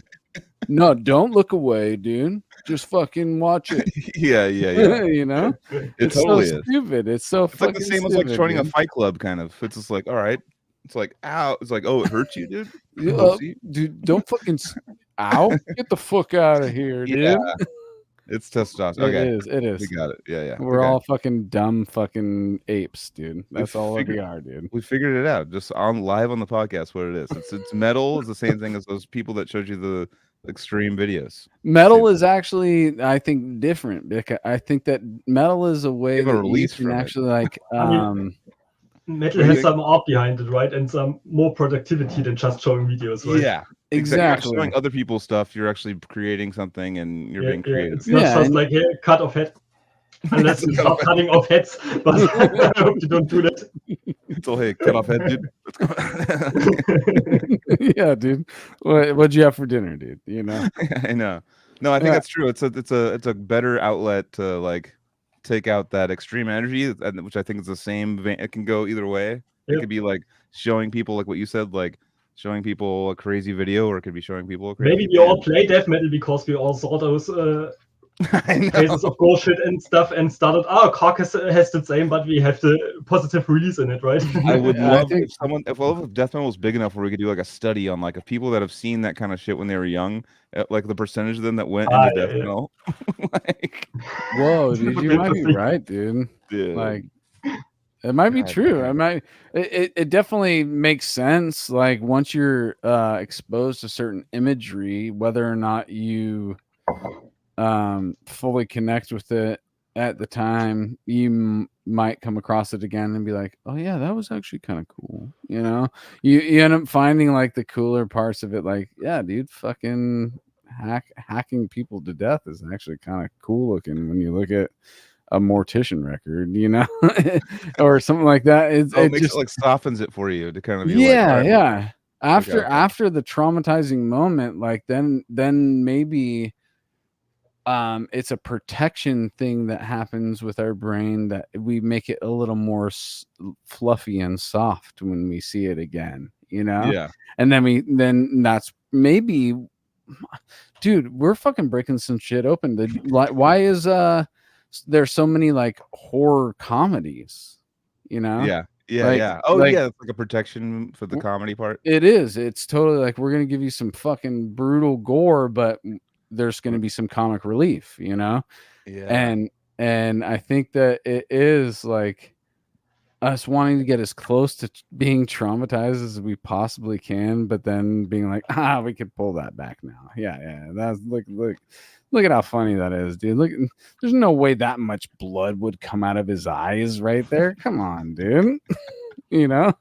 Yeah, I think there's a connection for sure. Definitely. I mean, music wise too, you have that in your brain. Like you've seen those crazy things, and then like at the same time, your music's getting crazier and crazier, and then you're seeing other bands kind of talk about the crazy things, and you're like, well, I've seen that, and I want to progress and get crazier, into crazier music, and it kind of just is like two trains meeting each other, and just fucking kind of goes into like. I mean, there are bands that like. I think there's the people that were trying to show you that shit constantly, like the whole gore shit. Those are like they made gore grind bands. They're like, well, we'll make gore grind now. It's like, it's like the people that like saw it and were like, but they like wanted to like get better at music. They just like kind of went death metal. Like, yeah, they could put some gore on the covers and still show it to people. Yeah, they still show it. They're like, dude, check it out. Check out this video. Oh, but like an album cover, you're just like, Yeah. My microphone. No, seriously, it's like, I mean, I see less of those nowadays. I mean, there's still every now and then I see them where I'm just everything has been said and done, right?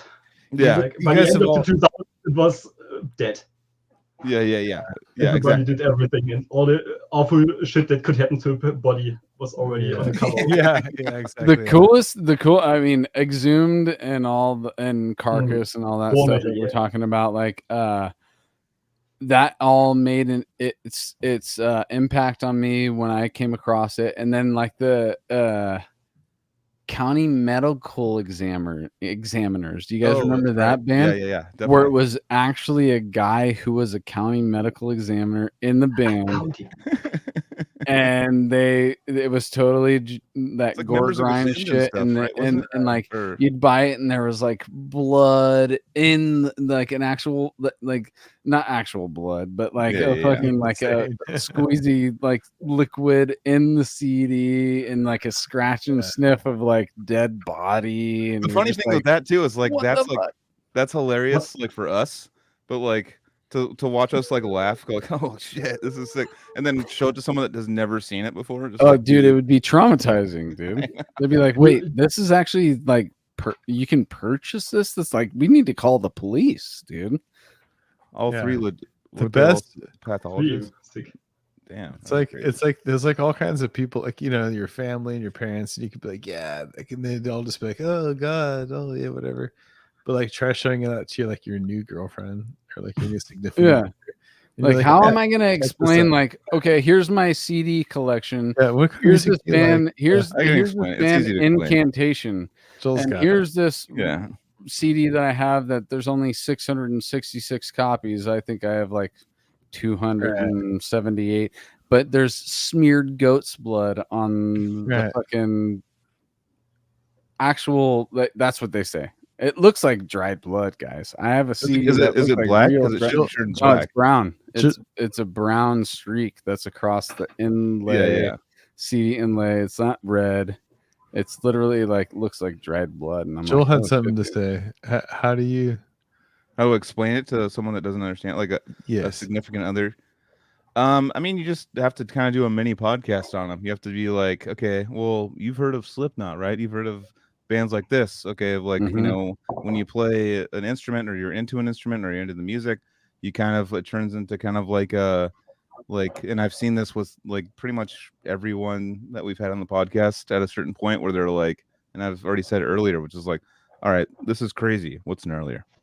And like, and the guy that shows you the next gnarly thing, he's the sick guy for the week. Right. He showed you the next hardest thing, and then just gets. But I always explain, like, you can't just like jump, and it sounds so cocky to say something like that to someone. You go like, you don't get it. You won't get it like right off the bat. But it actually is the truth. It is the truth, though. Oh, you look at their face and you're like, you don't get it. Like, so. Yeah, but you say it because you had the same experience, right? Yeah, it's a time thing, and I remember like I've talked about it a million times where I heard death metal vocals for the first time and was laughing my ass off. I was like, this is ridiculous. And I had my dad in my ear going like, he's a musician going like, the fuck is this shit? And You it feels pretentious, but I think that if somebody were to give you their time, I think that any of us could give somebody a natural pathway into extreme metal if we just know where they're starting, and then we start feeding them. have to meticulously pick bands. That's what it is. But I think Yeah. that good gateways. I have faith in all four of us right now who's on this podcast right now that if we were given that task, I think we could actually successfully transition somebody into extreme metal. With Osa, I do it. She's already kind of open to the more like popular metal and stuff, and I'll just she's already drinking Tiki Fusions, dude. Oh yeah, I know. Fucking, she's already ahead of the game. But like, tell her to start drinking more water. She is actually. She's been drinking more water. I can't say the same about Lauren. She doesn't like. Well, yeah. I mean, did she have any metal thing that she was into at all? I feel like she probably hates the Red Hot Chili Peppers and Pearl Jam more than death metal. Probably. I don't even know. Who knows? That's so funny that you said that. Like, is she into metal? Oh, well, she fucking hates Red Hot Chili. No, I'm just saying. Like, that's off to that start of trying to get her in the middle, like that are the like, very. No. She likes like other stuff. Just how's your lady? You got a lady? Mm-hmm. How's she with metal? Loves it. That's really great. Like I said, Polarity is one of her favorite albums. I'm actually stuff like Krellis and shit. I'm blessed we can listen to the same stuff together. That's cool. I'm gonna take it to us. I know we're on we're actually not on the timeline at all because we're fucking in the weeds like a motherfucker right now. Keywords, we're on the timeline. But now that we're talking about our chicks and all that, so your lady, was she into metal before she met you, or did you turn her? Of course she was. She was into metal, and I think like most stuff like Cradle of Filth, a lot of gothic stuff too. Actually, hell yeah, dude. And yeah, I remember she visited me like really early, 12 years ago or something, and I had Brodekin on the turntable. And she was nice. Like, what the fuck is up with that? And so by the time she graduated deeper and likes that stuff too now. Yeah. So did you guys meet like in a metal environment or something, or was it online, or how was it? Metal, yeah, like through friends and at shows. Exactly. Shows, yeah. Okay, it's really cool. Like in my hometown, we had a really active scene, and I saw a lot of bands. And then I moved to Leipzig, where I still live now, and I can go to like 3 concerts a week if I want to. Yeah, that's like I'm just jealous of just the amount of metal that goes. Like Europe metal is like a popular. I mean, I wouldn't say popular, but it's a very accepted style of music. It's compared more to here. Important there than it is here. Or I think that I know what Jill's saying, which is when it comes to being in the metal community, we are jealous of how you guys are over there. It's very more like, don't have to explain. You don't have to do the dumb explanations. You don't have to do the explanations. It's like it's more of a pinnacle of the shit. Yeah. Yeah. They put way more into it, dude. Like finding like your guys' festivals literally make us wish that we could come to Europe every summer, dude, because you guys Profanity's had a very prolific summer. Yeah, we were lucky. That was cool. You guys hit a bunch of festivals this year. Yeah, and I guess some autumn festivals still as well, so that's cool. And a lot of those festivals even I hadn't heard about before. There's like so many like smaller ones with like I guess 500 to 1,000 people, and they're scattered all over. So it's really cool. And you're like, whoa, Legion of the Damned are playing somewhere in Bavaria. What the fuck? Okay, cool. Yeah, that's awesome. So that's great. So yeah, cool. Yeah, get to see a lot of good stuff at the moment. It's great for us to like get anything that's like legit, like which is a band that might play 1,000-person festival there. They have to play like like the biggest one ever because they got to fly them out. They got to pay for everything. They got to do everything for them. So like there, it's like, it's like not a obscure band to That's the come to visa America. thing and everything. Like the visa process and everything is so scary about America that, of course, not too many. Is there a way like around? I mean, with visas and stuff. So there's bands that like I really want to come to America and stuff, and I've even talked to them about it. They're like, it's so expensive, but they'll play one festival in America and then leave. So there must be some sort of like period where they. I'm not too sure, but I guess that it's maybe just like trying to get in for that one thing and and just being like, we'll be out try tomorrow. not to be fucked and just don't tell. Just say you visit and otherwise. I think you always have to go through the visa process and hope not to get caught if you didn't. Because go ahead. I think if you tour without a visa, it's like 10 years that you can't get into the US or something like that. So the penalties are big. So God, it's crazy, and it's so expensive. Like there's bands that are like, cool, like they have to be a certain size or have a certain you have to pay over $1,000 per person in advance. Yeah. Before it was plane tickets and everything, just to get them over, and you could get denied. It's not like you're gonna get over with that $1,000. That's like I've heard of friends from Europe that tried to tour, already had like backliners and shit booked, and then they couldn't make it. Yeah. God, it's so tough, man. It's tough. And and the amount of money that you guys, plane tickets, you guys are in the hole huge to get over here. Your plane tickets and visas. And you guys are like, all right, we're 8,000 in the hole. We're negative 8,000. All right, let's get started. We haven't even played a show. And I heard that the accommodation isn't not like in Europe as well. Like every US band we tour with, they're like, oh man, you get food and beds to sleep in, and usually it doesn't seem to be the case in the US, right? No. Not so much. Absolutely not. I think the greatest comparison is like eating at Burger King in the US and then eating at Burger King in Berlin, like at the airport, because we got stuck there. Like Joel and I, we were there. What was it, like an 8-hour? No, it was like 17 hours. Really? Yeah. How long? Remember we showed up to Berlin. They're like, your flight's 17 hours delayed. We're like, and the bus had already left, and we're like, sick, dude. Well, I literally one of the most times I was ever stoked was a stack of cheese pizzas and access to Budweiser. I mean, that's tight though. But if it wasn't like $3,000 to get to that. My point is the difference in quality. Like it was like Burger King in Berlin, dude, is like so good. Is it? US. Oh, dude, get some chicken fries. It's surprisingly better. Like at least it was back then, Joel, do you remember that? Do you remember that Burger King? We were like, I remember there was a McDonald's that had the McRib, and I'd never seen the McRib, and it was it was free. It was on I think it was the airport, and it was like a McRib. I'm like, they put ribs in their fucking shit here. I was like, and I remember the whole like with you guys. It's with your guys' palm frites or French fries, which we call them. Chips or something, something like that. But like with them, they would just be like, "Cool, dude. How much mayonnaise you want?" I was like, "What the fuck? Zero, probably zero, probably zero." And they're all, "Dude, ketchup? All right, we'll have to go dig it up." Like, they don't even know what ketchup is over there, dude. Yeah, I mean, there's a lot of cool, but it's also like if you're raised with that, that's just what you have. It's like kind of like it makes sense, but for us, we're like, how do you? I remember like the conversion too. I would just like use my card over there. And I got a Big Mac meal. It was a Big Mac, fries, and a drink, and it was like $47 when I got home. And at the time, like in America, like now inflation and stuff, it's probably 12 now for that.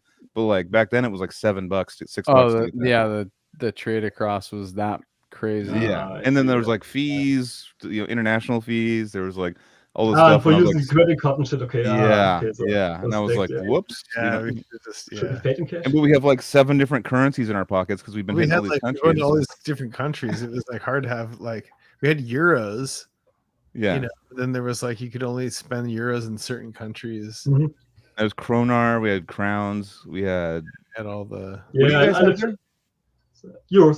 Euros. Okay. Yeah, gotcha. But I used to live close to the Czech border, and sometimes you mix up the crowns and the euros. Kronar. Yeah.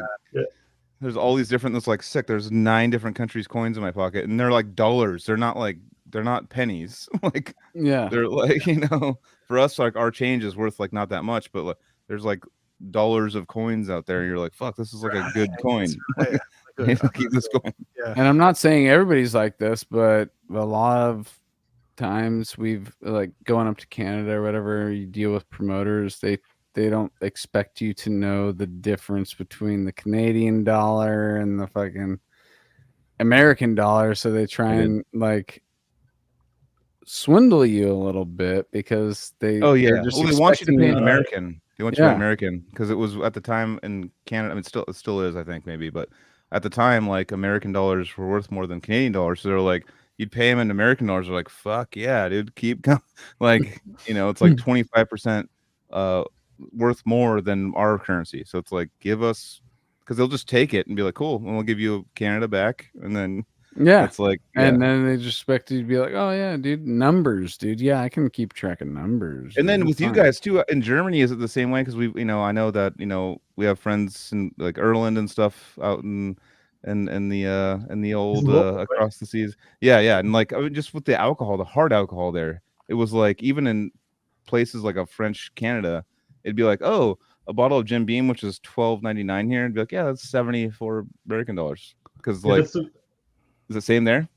Not in Germany. In Germany, alcohol is dead cheap. It's in Scandinavia they have those rules, but in Germany, alcohol is fucking cheap, and you can get it everywhere. Can drink in the streets and all that shit. So it's funny because now they legalize weed, and all the conservative parties are like, no, we don't want drugs in public, while all drinking beers at their conventions. Getting arrested and shit. yeah, it's a fucking criminal weed smokers, and everybody's dead drunk. Yeah, fucking stupid. I have noticed like a lot of the police videos I watch is like probably 97% is just hammered people. It's like it's always alcohol. It's like alcohol or like maybe a harder drug, but like it's usually just a drunk guy that like made him. He's like blacked out and blew it, and like he's like, oh shit, like what's going on? But like alcohol is like the most like gets you in trouble drug that there is. Exactly. Yep. That's why I'm staying at the shop tonight. There's some contenders of other drugs that might. I mean, there is, hard drugs, of course. Yeah, those are hard. Those are hard. But not as many people do those. Yeah, alcohol is probably like alcohol is such a probably half of the population of Earth. throw a little PCP and some crack in there, and you might get. I actually still want to do PCP. So oh, what? I just want to see what it's like. I'm gonna go pee on PCP right now. No, I think so. Ketamine is like used as a therapeutic drug nowadays, and it's pretty much the closest thing to. So ketamine's like they're using ketamine therapy. That's what a lot of our friends have done that and stuff, and it's literally like one molecule off from PCP. It's like horse tranquilizer. That's what it is, and using it at the right clinical doses, right? Yeah, as a clinical, there's like everyone's like in America, a lot of people are getting on board with like oh shit, it's helping, and like people are getting out of depression and stuff from it. But yeah, if you're doing it on your own and like sniffing off a plate like fucking Steve-O from Jackass, when like the dark Steve-O days, then you'll hallucinate and think that people are talking to you. That was ketamine, beings. Right? Yeah, that was ketamine. Yeah, that was ketamine, which is basically PCP. It's a very I didn't know cousin of it. It's a cousin. Yeah. Not that I've ever done drugs. I've never done either. Yeah, so I don't know. Sounds of it on the internet. Crazy. Yeah. I had a friend tell me he's just all like, he's all, dude, I do ketamine, and I felt like I had clown shoes on, and my feet were huge, and I was trying to walk around, and I was like a huge clown trying to like walk around. Well, he probably looked like a clown too. But so as far as like so marijuana is not very accepted in Germany. Is it in Germany that's legal now? They put out a law that's yet to be ratified or whatever the word is, and so it's basically in the process. But it depends on the region. Like from state to state, like in Bavaria, wouldn't want to get caught with weed still, and like in my city, like basically everybody smokes. Two things. One, for my kids that are going to watch this in the future, I don't actually want to do PCP. I'm not going to actually do it, but I'm actually. Can you edit this part out? No, editing. Hold on. I can just guarantee, Anthony, your kids are never going to watch this. Watch Trevor becomes a metalhead in the next year. And Let's watch 200 episodes of that talking. Yeah, you're definitely not. And the second thing is I want to know about your experience with weed, Clemens. Like, let's hear your first experience with. Take us way back, like your first. Yeah. Take us way back to when you first memory, man. your mother You were parents. sober and your brain was all fresh and stuff, and you didn't want to fuck it up at all. No, because I mean, everybody has their first experience with the mother plant. I want to know what it was like in Germany and what year of your life that you came across it and you first smoked it. I guess 2005. Okay. And like one of the skater guys handed me his bong, and we were on the way to play bowling. Your first hit of weed was from a bong? Yeah. Oh, fucking shit. stupid. And we all tried, and it hit, but we still went to the bowling alley and just coughed around and didn't get anything done. And I felt horrible, so I think I didn't smoke weed for some years at least. Yeah. And yeah, back then we used to drink a lot, to be honest. Yeah, Germany? yeah. You guys drank in Germany? Yeah, exactly. And like at the age of, it's technically legal to drink at the age of 16. Like, Wait, what country over there? 16 is the age yeah, you it's can start fucking drinking? stupid. So, and of course, because that's the legal age, you start at 15 or 14 because that's what the big guys from the higher grade do. So that's why you start even earlier than. That's shunned upon in America, dude. Like I know. My Like, first beer was the at age for you. 13 or something like that, and everybody looks at me crazy, but I'm only a year or two away from when you guys are legal. Yeah. I mean, it's not hard alcohol is still forbidden, but to be honest, if it's stood around, like you could drink beer and wine, and I think that's tops what you were allowed. You couldn't get liquor. 16, okay. And you couldn't buy harder liquor and stuff, but you always had a friend who could. At 18, we would have to get on a cruise ship in order to have beer and wine legal. Because it'd be outside the territory, and then you can have Yeah, I guess international waters. Better way in America. I don't think young adults or children just should be able to drink. Yeah, right.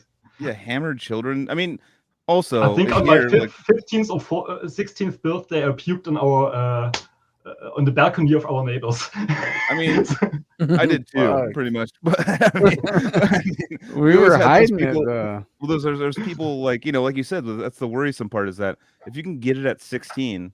The people that are making decisions to like go like 14-year-olds like, dude, I got like $50, buy me beer. They're gonna buy everything, and they're children. Like we had to get like adults to make that decision to be like, dude, you're 21, I'm 15. Yeah, could you buy that? Usually it was homeless people. I would give a homeless guy $20 and be like, hey, can you? And then give him money for the beer, or be like, hey, you can have a 12-pack, and like he'd be like, cool, and he'd just meet us back on the railroad tracks and hand it off, and that's how we had to do it back in the day. Or then fake IDs. Dan the Bucket Man, dude. You know you've known about Dan the Bucket Man. That was one of our connects for sure. Yeah, homeless people are the targets for kids because we're like, we'll give you fucking cash, dog. And they're like, wait, cash? Oh shit. Yeah, they're like, I'll meet you guys wherever. And then that was basically the move as a kid. But like having 16-year-olds be able to make that decision for you to be like, okay, well, I'll hook you up. It's like a 16-year-old trying to be cool as fuck. Right? Yeah, he's trying to be cool. He's trying to be and you're a child still. Like he's a child. At 16, you can go into a place and purchase beer and wine. Yeah, go to the bars and shit. Holy shit, dude. That's I wouldn't. I'm not perfectly sure. I'm not perfectly sure if it's still that way nowadays. I'm not too informed about the last because I don't have kids and don't have to care about it. But back then it was like that. Well, what was the age of consent? It's all 46. Is it 18 over there? Is it 16 over there too? I think with some like exceptions, but kinda, I think so. Yeah, shit, dude. But you can't get a driver's license before 18. What up, Professor? Dude, we're talking Yo. about the age of consent in Germany, right? When you pop in, dude, perfect timing, dude. We could start. I That's mean, like younger. professors of he's been traveling a lot. He understands a lot of that stuff. The 16 is the age that you can start drinking in Germany. That's like Hell just yeah. giving children alcohol. I don't know. That's It literally Afghanistan. is crazy. Is Well, India? maybe Have you They're a lot India? more matured than us at 16, I guess. They're not big on alcohol in parts India? of Asia that I'm familiar with. So Oh, okay. yeah, it's like pretty much illegal in Bangladesh. Not India. I don't know about India. Okay.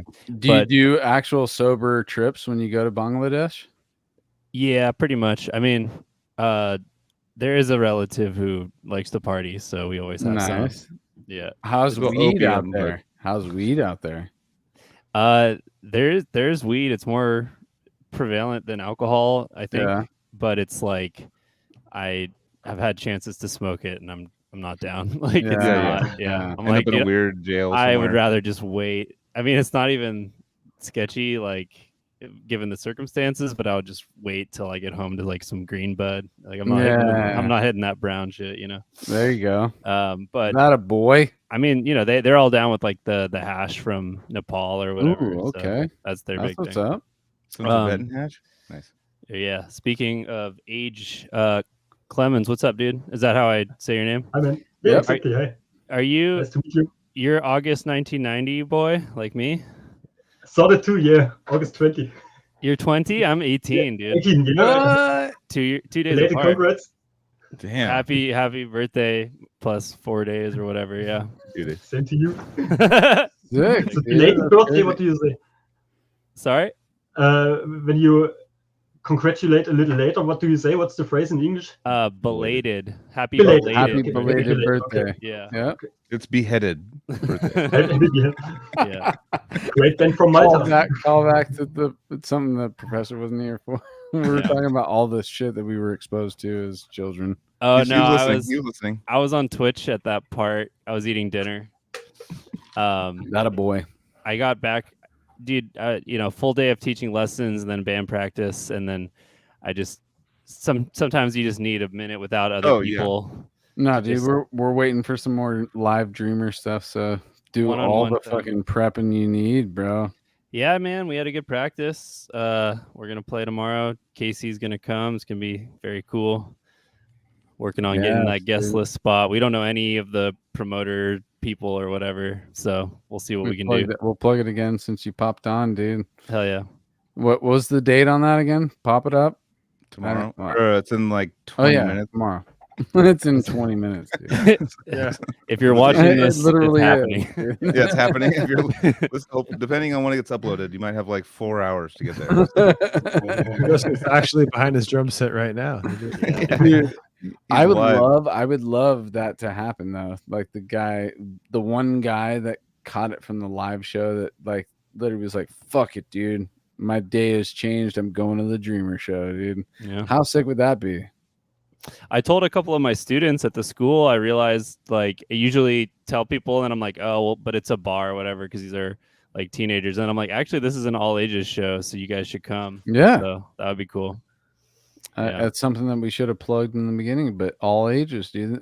That's actually For all the- I'm down for all ages shows because I like the younger kids to be exposed to the cool shit, dude. Yeah. I don't want to be I'll end up being the drunk guy at the fucking show. Sorry, but those types of shows, I just like that it's opened up to everybody else. It's Do you know it's, that there's... Oh, sorry. it's Do true. you know that there's a kindergarten at Obscene Extreme? There is? Yeah, they have like, awesome. it's called the Kinder Grinder, and you can Kinder Grinder and do like sounds fun like a stuff with sick the kids band. and show dude. them around, and there's even kids stage diving and shit. Obscene's crazy, Jesus. Wait, is Yeah. it? but they take good care, like they are social workers. It's not like crazy shit. Yeah, but, that sounds they're awesome, really is what I'm taken saying. I'm good like- care of. That's very Yeah. cool. So like, it's go ahead. close enough to the stage that you can hear the music, or is it far away from that? It's like kind of around the stage. Like the stage is on this side, and there's staircases over there somewhere, and then but they can hear it and they can get headphones or whatever and go to the stage as well with their parents and shit. It's Dude, all allowed. Man, you guys have it so. I know it's so much more thought out over there, dude. It's so much more thought out over there. I mean, Czech Republic is a bit easier on everything. I'm not talking about the all that stuff age is- of consent, by the way. Rightfully so. He's talking about something else. He doesn't know what he's saying. No, that's Sorry. cool. That's cool though, because there's people with families and stuff, and it gives them I'm sure like the bigger festivals probably the same thing if they're doing it. It's like just come out and hang out. You have a place for the kids. You have a place to. It's a Disneyland. It's like we're at Exactly, yeah. Disneyland. It's like, hey, go over there and hang out with the kids, and you have actual legit social workers that are there to like help them out and play with them and have fun stuff for them to do, and you can trust it. And it that's crazy. That's awesome. I love it. Yeah, it's awesome. Well, Yeah. after all, kindergarten's a German word, right? Have you Is it? played? Is it? Yeah. Yeah. Yep. What does it mean? Kindergarten is Like It's- it's the garden for children. yeah. So, okay. yeah, like a The kid- the Garden of Children. garden. For Or for oh, children, shit. whatever. Yeah. It's That's Like fucking cool as shit. Kinders, kids, and garden. Yeah. yeah, kids garden. I'm brushing up on my Sick. German since I'm gonna be there, Yeah. but I haven't done a Duolingo in like a week. I like fell off the wagon again, but trying to practice it. He did our That's in ad. German every time. What are the main things you're trying to figure out? Like, where can I get the bathroom? Where can I get a burger? Yeah, pretty much those two things. Those two things. Those are the only things. Yeah. What do you say? What is it, Duncan? Where will you be in Germany, Joseph? I'll be there from September 6th Oh, through yeah. through 22nd, and I'm Nice. also visiting family in Sweden, but I'll be in Eastern Germany for Prophecy Fest. I don't know if you know about Prophecy record Yeah, label. like in the cave. In the cave, Balv. Oh, I've heard about Yeah, that. one. Barbarhöhle. Yeah, Baverhula. And then Yeah, but it's more in the west to me at least. oh, that's I'm what I far meant. east. Sorry, I got it backwards. Yeah, I'm starting That's why. Western Germany because I'm flying into Dusseldorf airport Mhm. to get there, and then I'm taking a train to Berlin, meeting my wife, and then we're spending time. And then she's got a academic conference in what's the name of the town? Rhines? Wait, no. I'll have to look it up again, but it's outside Berlin. Wait, hold on. Oh, okay. That's crazy, dude. Rheinsberg. It's on the lake in Rheinsberg. It's like yeah. a 4-star hotel. It's crazy. He's like, oh, Flagelsberg. Well, Rhine just means river, Oh, okay. right? Is that right, or is it a? Is that You a mean specific Regen? river? Regensburg. Oh, is that what it is? Regen? He's like, it that sounds actually like means Ryan. That sounds like boner, Ryan. dude. It actually Maybe I means just don't know boner, that city. dude. I think it's Rheins. Rhines. Bonerberg, dude. That's what I'll- it means. I'll Is double boner. check. Oh, Anyway, whatever. it's like an hour and a Yeah, half. Rhine is a river. Okay, hour and a half north of Berlin, Dude. That's where we'll finish up the travel. All right, are we trying to work a physical interaction between you and Clemens right now? Are you going to be at one of these places, dude? You're above the age of consent in Germany, so. Not that physical. Not that physical. Oh my God. Yeah, where are you in Germany, dude? In Leipzig, it's like maybe Okay. 2.5 hours down from Berlin, so not so Gotcha. far away. Yeah, I have a pretty packed itinerary. I'm trying to see family. I'm trying to do a bunch of stuff. I was hoping maybe to see Lille. You're in gonna see Berlin, you're gonna see our Could be our Berlin. fam Hunter Jin. I'm gonna see Hunter live with Agalok and hopefully party Oh, with cool. him. I love that man so much, dude. Yeah. What's the age? How old is he? He's definitely within the age of my consent, dude. Oh my God. Yeah, hopefully the Americans just kind of like bond a little bit being over there. I mean, I know everyone knows English. I'm not gonna feel like totally like outsider or whatever, but I feel like we'll have a little bit of a like, hey, we're all here together Yeah, doing this dude. thing. So yeah, Clemens, can I get an honest question from you? Like, so when let's say like Americans come to your country, is there like a underlying joke with Germans on Americans? Like oh, these guys. Like, is there like Don't worry, we won't be offended. We won't be. Not too offended. much, no. There has to be. Like, I mean, every person's different and everything, so it's not like you meet them with stereotypes. But sometimes when joking around, it's maybe that like the American is always the loudest and most talkative guy in the room, and like doing a presentation on them. So that's the cliche of an American. But of course, that's at least in my circles. But that's so funny. Yeah, you meet Americans that are very different. So it's not that I see American and thinking about everybody. There's a lot of Europeans that are very. I mean, like Casey and I have experience playing in Netherlands at that festival, with Behemoth and stuff. I forget, but I remember like everyone was like, because on the tour we were with Cryptopsy and Unmerciful, and like all the shows like in Germany was just like fucking nuts, and then like Netherlands was Tilburg. It was the Neurotic Death Fest. Yes. Yeah, and I remember like Erlen was there, all our friends were there and stuff, and like, and just like everyone was so down. But this is how they show they're down. Can happen in Germany too. Like I said, we have so many shows in my city. Nobody moshes anymore. Like super certain, and especially on big shows. We show up to things, but everybody's like, yeah, the cross arm, like I'm protecting myself. This well, is at least they're there. I mean, yeah, Montreal was like they that show up, though, right? too. Montreal's like that. It's just a different culture, dude. I mean, we played shows in Montreal. Sometimes it even depends on the city and the little yeah. And I get tired of all the karate kicks, anyways. You know? yeah, I know, right?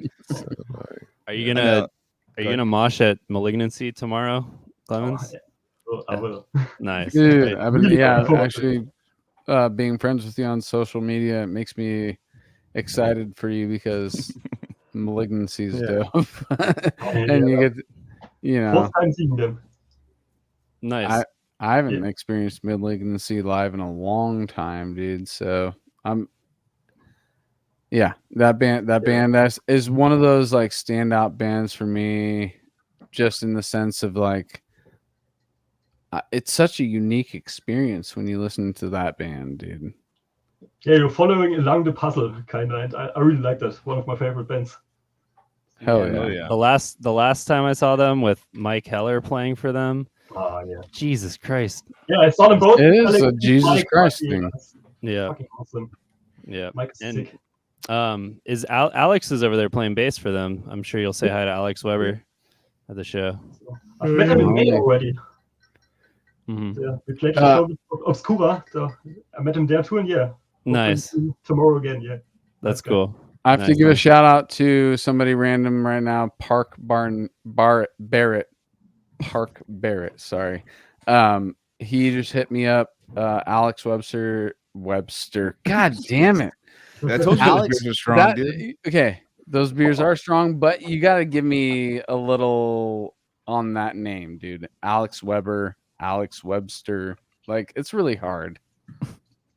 All right. Alex Weber is a fucking sick bass player, and he is one of this dude's. He literally hit me up today, this guy Park, and said that because of the show, Phil Tugas and Alex Weber are his guitar and bass teachers now because of the show.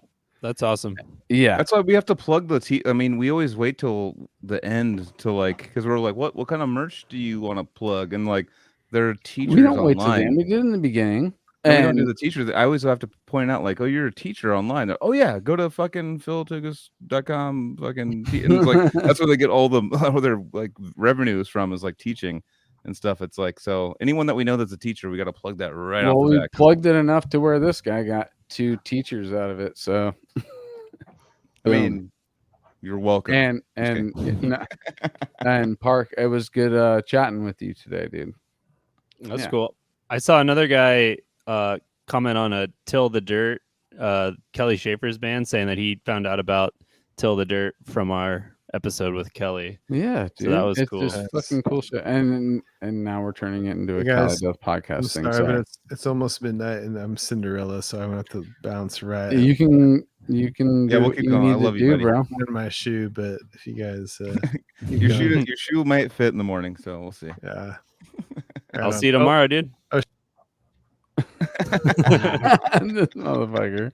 Damn. This motherfucker. Almost All 2 hours. Not even the Yeah. first band. That's All how, right. that's how we go. Let's steer it back on Clemens again. So we haven't even gotten to your first band yet. And you have so many bands, We have dude. Joseph to keep us back on track. We have Joseph. Yeah, Sorry, yeah. Joseph, you He's a teacher. rein He's it gonna in teach for the us, right way. bro. Let's get to that first.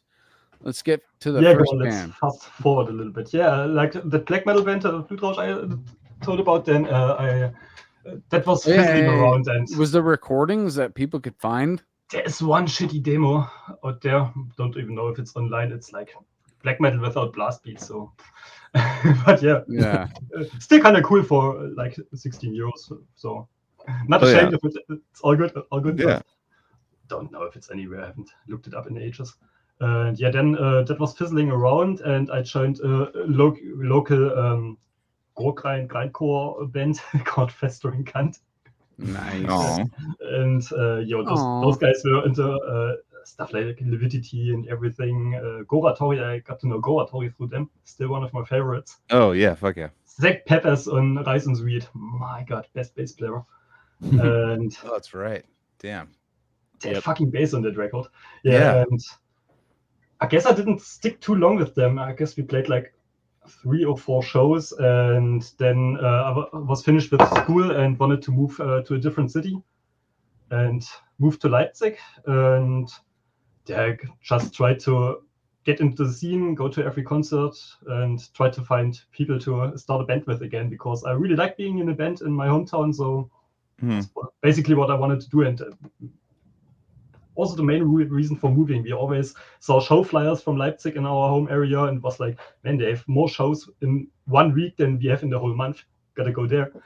And yeah, there I met some people, and we formed my first like death metal band, I'd say Decrepitation. Hell yeah. Reputation. Yeah. Started with a C, and then an American guy tried to sue us because he had that name too, and we looked it up on the internet and everything. How does that work? If you're on a different country, can someone, if you have the same name? He couldn't. I looked it up. It doesn't matter at all. It might be a problem if you try to trade your stuff in the US, but he can only US laws and couldn't do anything. I mean, there's Disgorge US and Mexico and Netherlands and shit, so that wouldn't be a problem. And if you're not think about it, you can still sell it. In the other countries, you could just be like Disgorge Mexico. Exactly. You just call your band in parentheses. That's our band name, and That's how we deciphered which band was which. Exactly. Mexigorge and Cali Gorge. yeah. Exactly. So there's like Disgorge Mexico. Okay. It's not definitely. I've experienced both. It's definitely. I'll take that Cali Disgorge all day. Yeah, we're a Disgorge California podcast on this. We are for sure. I'm more on the Cali Disgorge side too, but the others are cool too. No, yeah, Mexican Disgorge is rad. It is rad, but it's very sick. It's different style, yeah. It is. Most definitely. You heard that a million times. Yeah, and then we formed that. Actually, Silver Savior was one of the main influences to do the Decrepitation. Nice. Oh yeah, nice. So I'm sure before I was in the band because the timing. So I know it was 2010. So to be honest, I heard Brutality is Law first, but the Vile Insurrection. Brutality is Law is a great record. I think actually it just got an anniversary, a little birthday shout out recently for 20 years or something like that. 20 years, bro. I was hoping you were gonna say like 10 or something. Nope, 20 years, bro. Yeah, all right. Well, we're getting old. 2003. I got one more year to 40. Anyways, Joseph, bring us back, please. Bring me back. What was your next band? No, actually, my question, real quick, is like, what was? How far were you digging into like the German underground or just underground in general? But I'm waiting for you to bring up Pavor, so Joel will just go to take a long P right now. I was thinking like I said in the black metal scene in Annaberg, there were always CDs and stuff, and I love digging. I still do it. I buy at least 10 CDs a month and shit. I still do it every day. Kind of. Now, new bands is finding new bands is awesome. And yeah, German underground had some really sick bands. Like I said, the local bands. We had Epidemic Scorn, who were cool back then, like death trashy stuff. We had Purgatory in our area, and Extinctionists were really sick. Were like close to us, and I saw them all the time. It was really great, and they played like that suffocation, brutal death style. So I guess seeing them in Carnal Decay back then really hit the spark for wanting more death metal, and all the Dutch stuffs too, like Silver Torture, Disavowed, Pyamia, Mass Murder, all that stuff. We were into that really early on. And lots of stuff from the Berlin scene. Spawn, How Many Dies, Sinner's Bleed were fucking awesome. Do you know Sinner's Bleed? That's a familiar name. Yeah, I think Lille played guitar in there. That's why most people know them. But that's where it is. Both records are fucking amazing. They're really great. Obscenity from Germany were really cool too. They date back to the 90s, and they had some killer albums. Those were great. Resurrected, do you know them? Oh yeah. They got me really early on into the pinch harmonics and everything. Like before Malignancy, there was Resurrected was the pinch harmonic band. yeah. So Infested, Despondency, all that stuff. That's really good stuff. But yeah, Pavo, of course. Wow. Despondency was sick. I know them. I haven't made it over. God on acid. God on acid. Yeah. Come on, guys. It's still in the brain. Okay. Exactly. Yeah. I haven't thought about that record in fucking years, but you guys said the name, and I was like, oh, I know my brain was just all despondency. Like all these memories rush back. That's awesome. Nice, awesome. I played God on Acid recently when we were a bit too much in the weeds. I have it on vinyl, and I put it on the player, and the LP before was on 45 RPM. But God in Acid is on 33, so it was played back way faster. And it sounded like Fuck I'm Dead from Australia. It's really funny. If you ever want to speed up in Despondency, it sounds like Fuck I'm Dead. Oh man, the fucking speeds are something I'm still trying to get down with. Cause I'm like collecting records now, but I like, I'm the Spotify doing the whole thing that we all hate kind of person. I force myself not to do that. I don't have access to streaming and shit in my living room, so I have to put on records, and I just try to. So he's probably still. This is the reason why he's just as excited about finding new bands that we're not, is because he has to go out and find them, listen to them, put them on the thing, and do the thing again. Because we just go like, it's my fault thing because it's that what I love about most about it. Yeah, finding that shit. Yeah. That's if you like have that kind of like a discipline to like be like, no, I'm not doing the streaming, I'm not doing the things, I'm just doing only what I have in my hands on. That's I check stuff out on the internet because back in the day, when you bought CDs and maybe the CD was shitty, you bought it based on the cover or whatever, and spent 10 euro for shit you didn't want to listen to. So that's cool that doesn't happen anymore, but the hunt is still great thing. Like hunting down demos and Discogs and all that shit.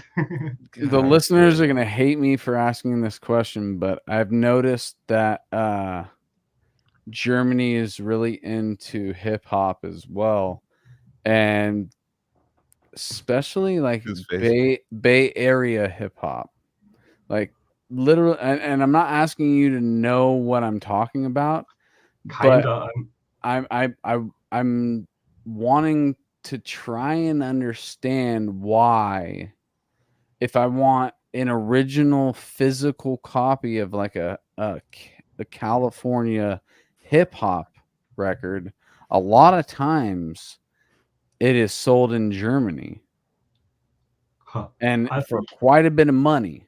And it's stuff that I grew up on that I'm like, how could Germany know about this record? Like I show it to everybody, even people who live here. I show the record and they're like, what the fuck is this?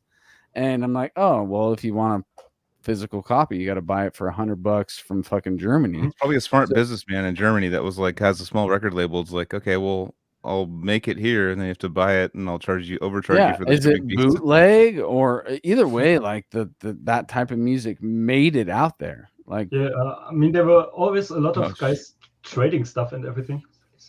Never heard of that. Yeah. dude, Sorry. I guarantee if you looked on Discogs right now, Guttural Reef.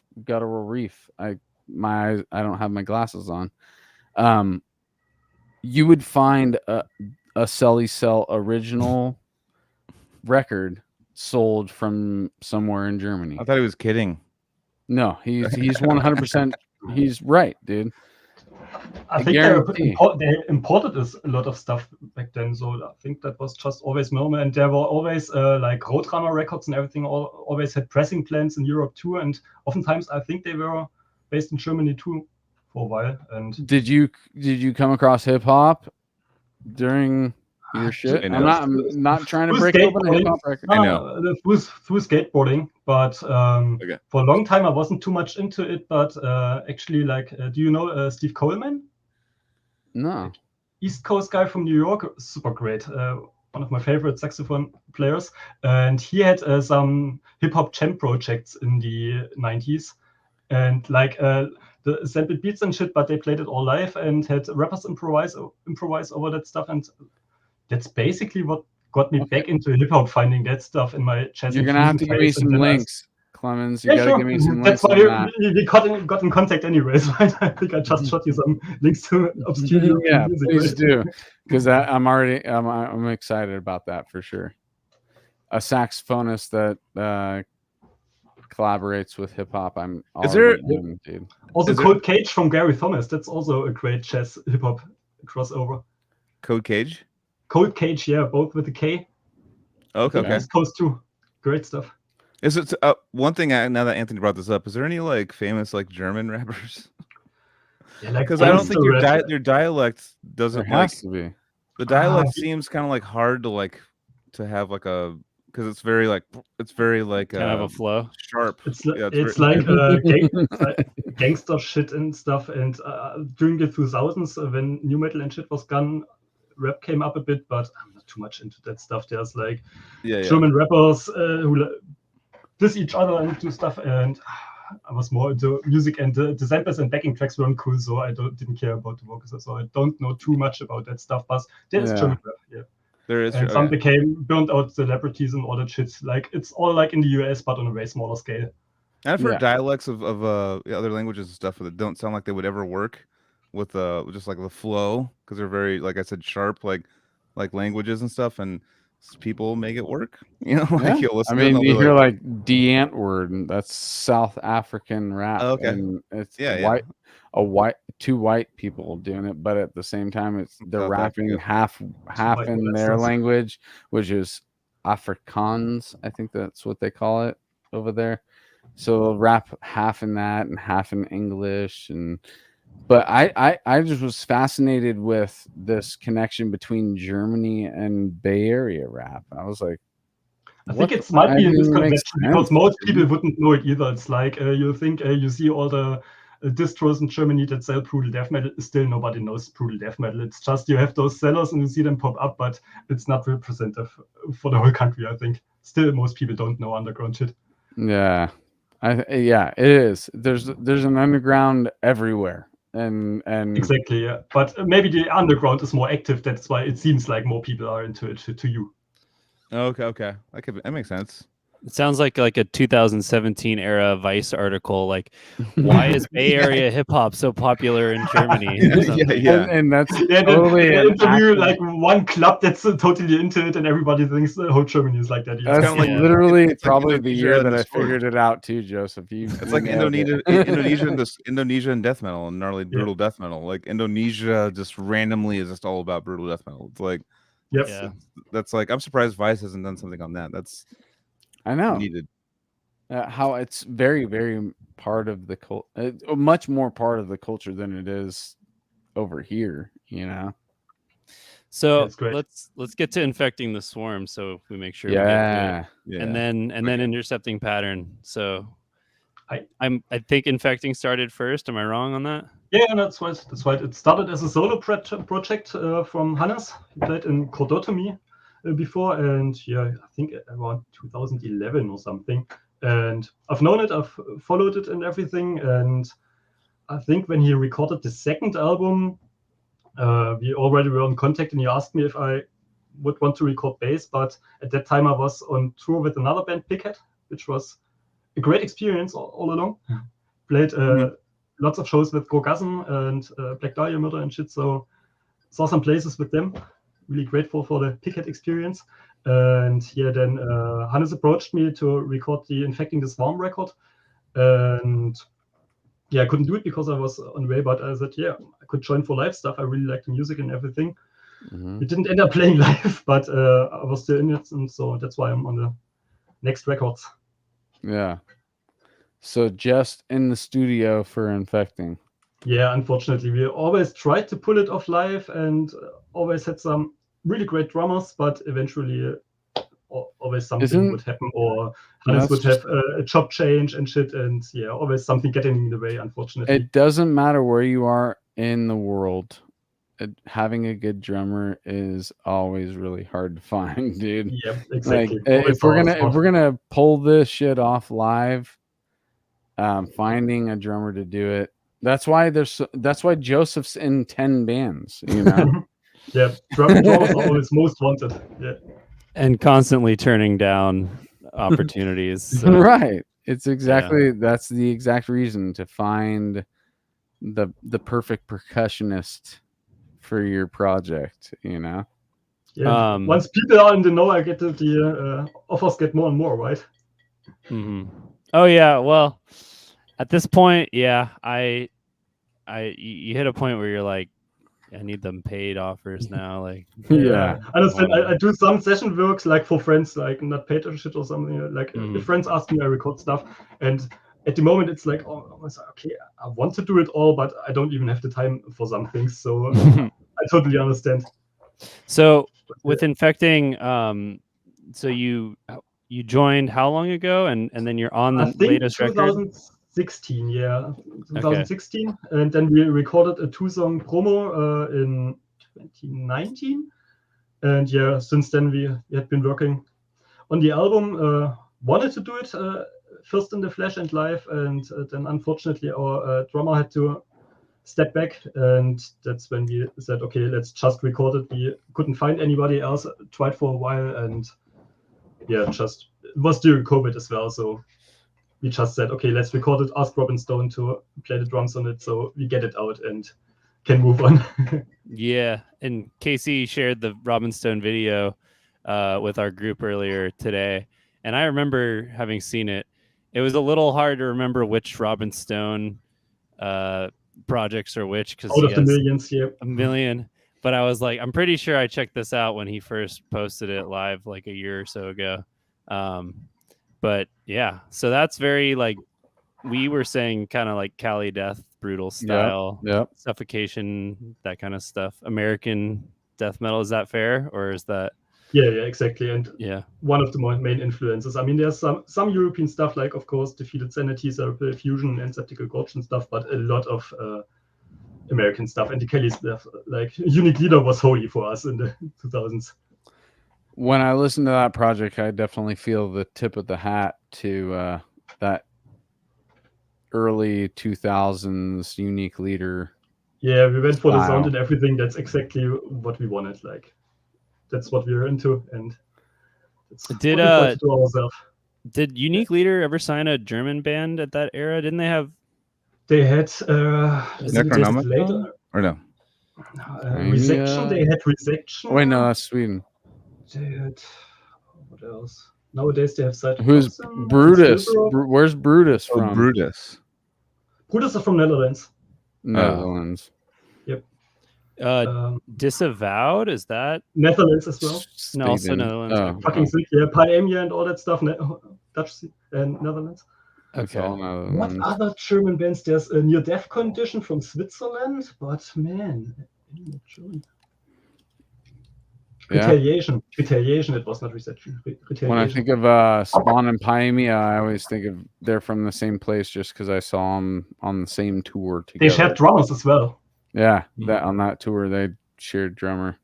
I think also on the first 2 albums. I'm not 100% sure, but I think Robert V was on both. Yeah, of them. what and forgive me for forgetting his name because he's such a sick drummer. What was that guy's name? The guy who drummed on Cerebral Serial, and I think then it's Robert. Well, some Dutch. Okay. and he also Robert V. went- It was always the singer was Robert Cook and the drummer was Robert something else. Just remember, kind of wrong. he did Yeah, he's- he did the Spawn live on the Bloodletting Oh, tour. really? Whole tour?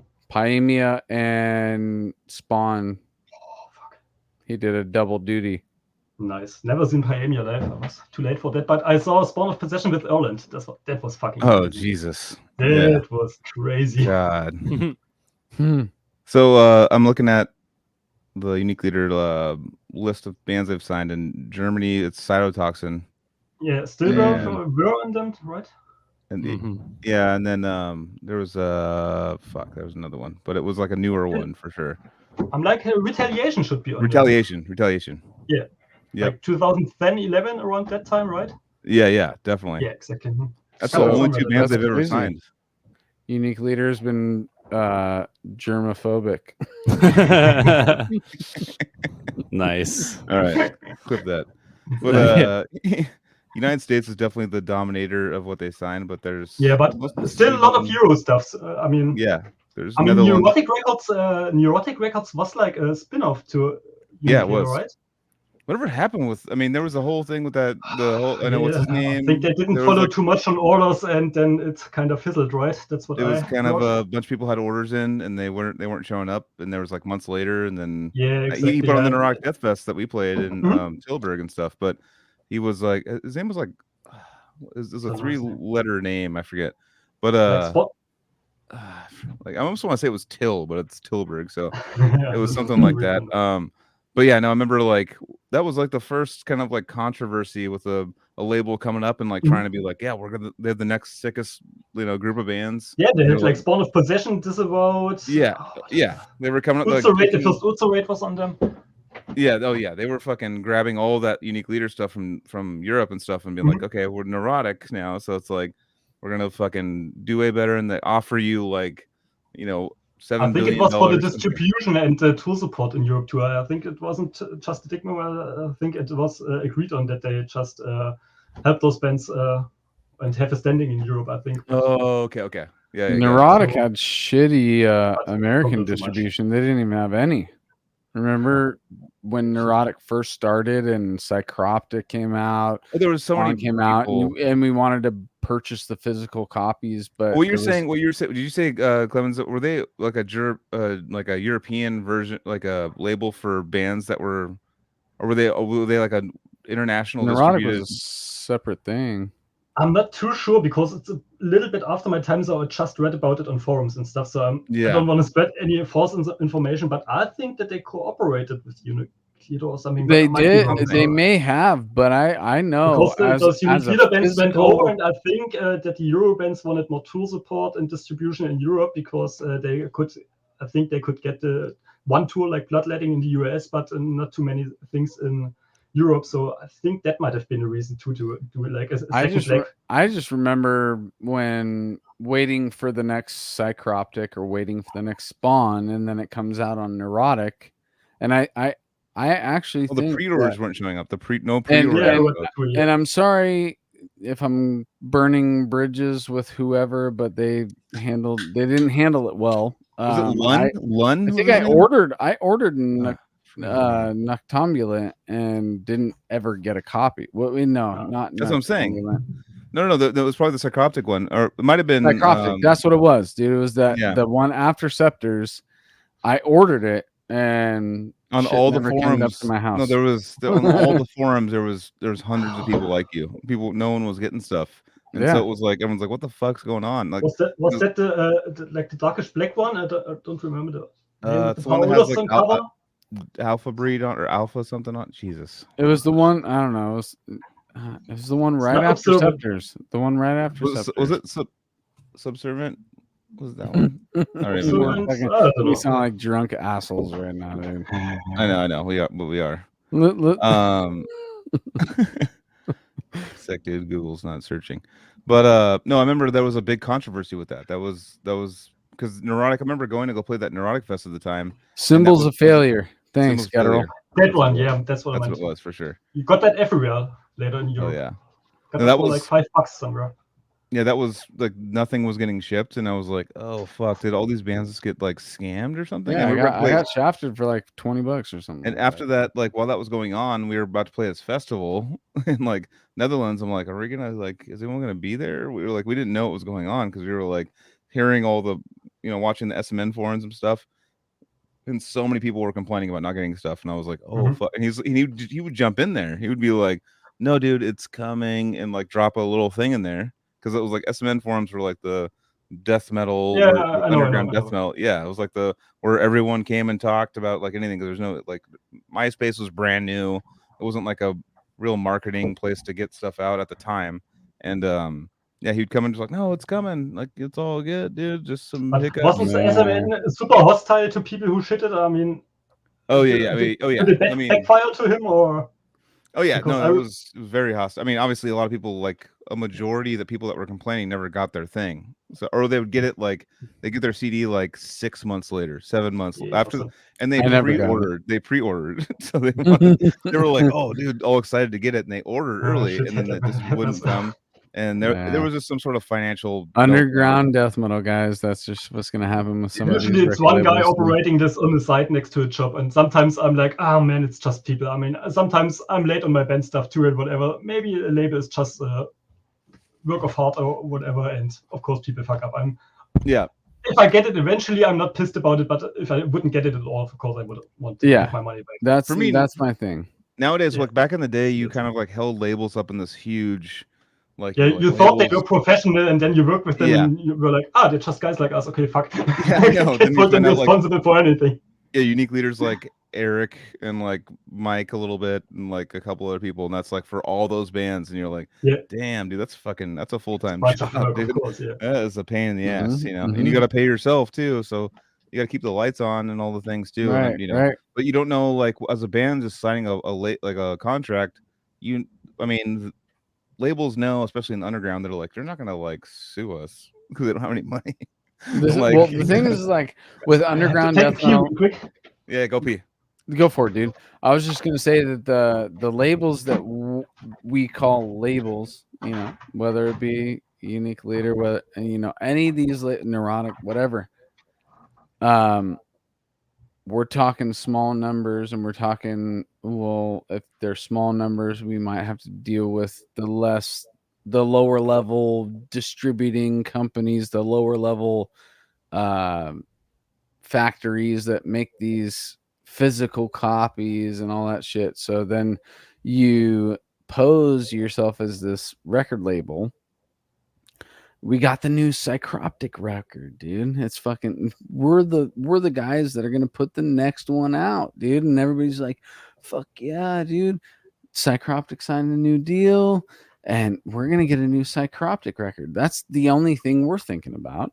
And then behind the scenes, you do this and that as the record label, and then the factory's like, well, especially now, dude. Like, I almost think that wasn't the factory. I think it was almost like, I don't think he took into account like sending stuff internationally. I feel like he probably was like, oh shit, and looked at the cost. He's like, oh, I'm losing $9 a CD sending it for what I charged for. Or something dumb like that, where he didn't like. But that is a dumb move, because that should be something that you think about before, because you're like, this is an international, even though it's underground. Do a smaller band first and get started. It's and then, an internationally known band, and you're picking a band from Australia, like, and they're internationally known. You're gonna get people that are gonna want to purchase it from. I mean, if you really, I'd actually love to see that who listens to Psychroptic the most out of the world? Like, see that bubble? Like, where's the biggest bubble of Psychroptic fans? Spotify lets you do something like that. Yeah, and it's probably America. So, dude was already thinking about that. Maybe it might be. Yeah, it might be. Yeah. Yeah, it's probably Europe or something. I would say Europe would be. I think they rank it by cities. So let's see. Oh, you can look at it right now. Oh, I'm on my phone. I'm gonna say it's somewhere in. I gotta look it up Sweden. on my computer. That'd be so funny if it's like Memphis, Tennessee. No, it's not. There's no way. It's usually just the big like population centers. So it's usually like London, Mexico City, New York. Like those are where it's like Juneau, Alaska. It's like someone's using VPNs. I'm calling Oklahoma. So that's right. Well, you guys keep. That's what it is. You take a chance on something, and then when you take a chance, but you also like the point is if you don't have your like feet in the ground, you're just because you love the bands and you think that maybe you get an initial chunk of money that you're like, I'm gonna do this thing and get bands signed, and then all of a sudden it's like, oh shit, it costs this much money to ship a CD to the US or a shirt to the US, and they're like losing. They're negative every shipment they do, and then he does like 10 of them, and he's like, oh fuck, well we gotta figure something out. And like before you know it, it's like, oh, we're just trying to figure it out. Like, and he's like negative, and he's like, shit. And we've done plenty of name drops. We're not trying to shit on your past business. I don't even know if it's a current business, but there's no way Neurotic still ran, is it? I don't know. Whoever ran Neurotic, I'm not calling you out, bro. I just never got my CD. That's it. I searched for it and Wikipedia just came up. That's all. Oh, rude. Sorry. What? No, I was saying I'm being rude. That wasn't his name or anything. That wasn't his name. Okay. So the latest Infecting album has been out for like 4 or 5 months now. Yes, in April. Germany. 4 months. Germany. Lacerated Enemy. So technically we're label mates because my first ever release was on Lacerated Enemy. We're getting a readout right now. Right? Side stories. This is the fucking results. Was it? No, was that on this, right? The new Infecting comes out. It came out on Lacerated, right? So my first all records. Scenic is great. The first official release of me being on anything. That's why. Was it a split with?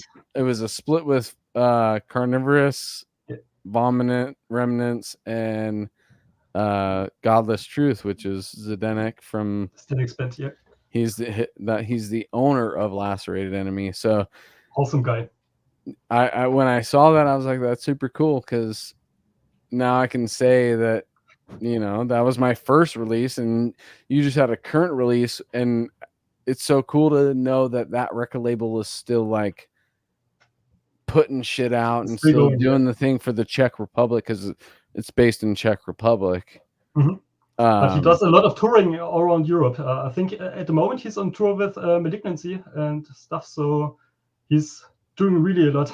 Like tour promotion? Is that what he's doing? Tour managing, I think. I think he's a manager. Okay. I think so, yeah. And we meet him on tour a lot. The next cool dude. Awesome guy, really dedicated to the underground. Very easy to work with. I haven't talked to him in years. Shout out to you, bro. I still love you, and we should reconnect. It'd be cool to have you on the show, dude. Actually, literally, I'd love to have you, and I'd love to have the guys from Vomit Remnants. But every time I talk to Keisuke, Casey's talked to Keisuke as well, and the language thing on these live podcasts that we're doing is kind of what gets in the way of us talking to some of the guys that we would actually want to talk to. But I think Zdenek he's pretty fluent in English. He can hang on this show. You should. Totally, right. dude. Who still wants to know where Psychroptic I do. fans Jesus are? Christ, Okay. Anthony. We're about to read out the fucking thing. Dude, I'm sorry. I'm so scatterbrained. Do you guys know that I get like this? No, Anthony's. That was quality sick. content. All right. You want to guess one of the 5 cities. If you can guess any of them. Oh, city, a city, or can we do a country? That's way easier to do a city. It lists by city, but I'll give you that all 3 top cities are from the same country. So Clemens was pissing. So we're talking about the most for the Who newest listens to Psychroptic album.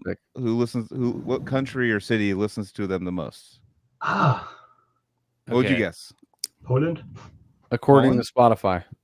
Poland. Okay. Oh, No, shit. Poland or Holland? Poland. But Poland. I'll go Germany. Probably not. I'll go Germany. All right, well, it's Australia. I was gonna say. It's not a random. I There's swear. 7 people there. I was though. gonna say, I'm dude. just kidding. It's top is Melbourne, then Sydney, then Brisbane, and then you get They're fucking proud over there. Okay, what's the next one? What's in not Helsinki, Finland, okay? and then Montreal. Montreal. I didn't Whoa. even think of them. Okay. Finland and then Montreal. Take Def Canada, of course. Yeah. I mean, you got to think about Australia. They're so remote that it's really hard for all the popular bands to get out there and play. So they had to kind of just like make their own shit. Mhm. Yeah. So they had local shit that would be able to put on the shows and put Australia on. has awesome bands. Like, you know, Yep. Iconic Vivisect from Australia. Do you know them? It's Mm-mm. like the Australian Disgorge to me. It came out in the 2010s. Awesome stuff. They're really I'm great. telling you, And dude. nowadays, Delicresk. Delicresk is really cool too. That's awesome. I mean, they kind of like one thing about Australia is kind of like I don't know, they have a little bit of a hardened background a little bit, you know? It's like Well, yeah, more, they have to. Probably, yeah. They're constantly surrounded by predators. That's what it well, is. I mean also, you know, we're ex-prisoners from England. That too. But I mean I mean, I mean it's that's like- what I thought. I don't know, that's how I've always heard No, that. that's But, what it is. I think that's like the UK prisoners, right? Or like they sent them over Joseph, there, which is so you went funny. to school. Tell us what happened. Take them out of the foggy cold and put them It into was the like beautiful penalty tropical. colony, right? I don't know Australian stuff. Sorry. Yeah. They're really nice. But- He's they're like, nice dude, people. you can talk to me about philosophy all night, bro. But Yeah, but I'm trying to. It's late, so I'm Yeah, about yeah. to pull I a gotta wrap this Casey. up. I know, it's late, Intercepting up. pattern. Let's hear the yes, that's hear what the I Yeah, yeah. really wanted to talk about tonight. pitch. Yeah. Yeah, I mean, that everything was is great. that happened with friends from Berlin. I was in a band called the Rapid Turmoil before, Mhm. and just played one show and didn't really do anything after. But the guys from them were really great. Everybody was a huge music nerd, and that was really fun there. And got to hang out a lot with them. And Marta, the guitar player, and I were like, okay, the Rapid Turmoil isn't doing too much anymore. Let's do something on the side. And we were super into Fredrik Tordendahl's special effects and all that stuff. And we were like, yeah, we don't want to do our band a second time, so let's just try around with something like that, and didn't even have too much in mind. And like, Marta is crazy. It was awesome. Like before, I was just mostly self-taught and just trying around, and I guess my fingers were kind of fast, but I didn't know where to put them. And just like, oh, the early brutal death metal for us went like, okay, that's great. And Marta studied music and stuff, and that was great because he could explain all the stuff that would happen to me. And it wasn't like in music school where like taught, hey, play C major and shit and do something like that while you want to play Slayer, but it was based on the music that you liked. And Mhm.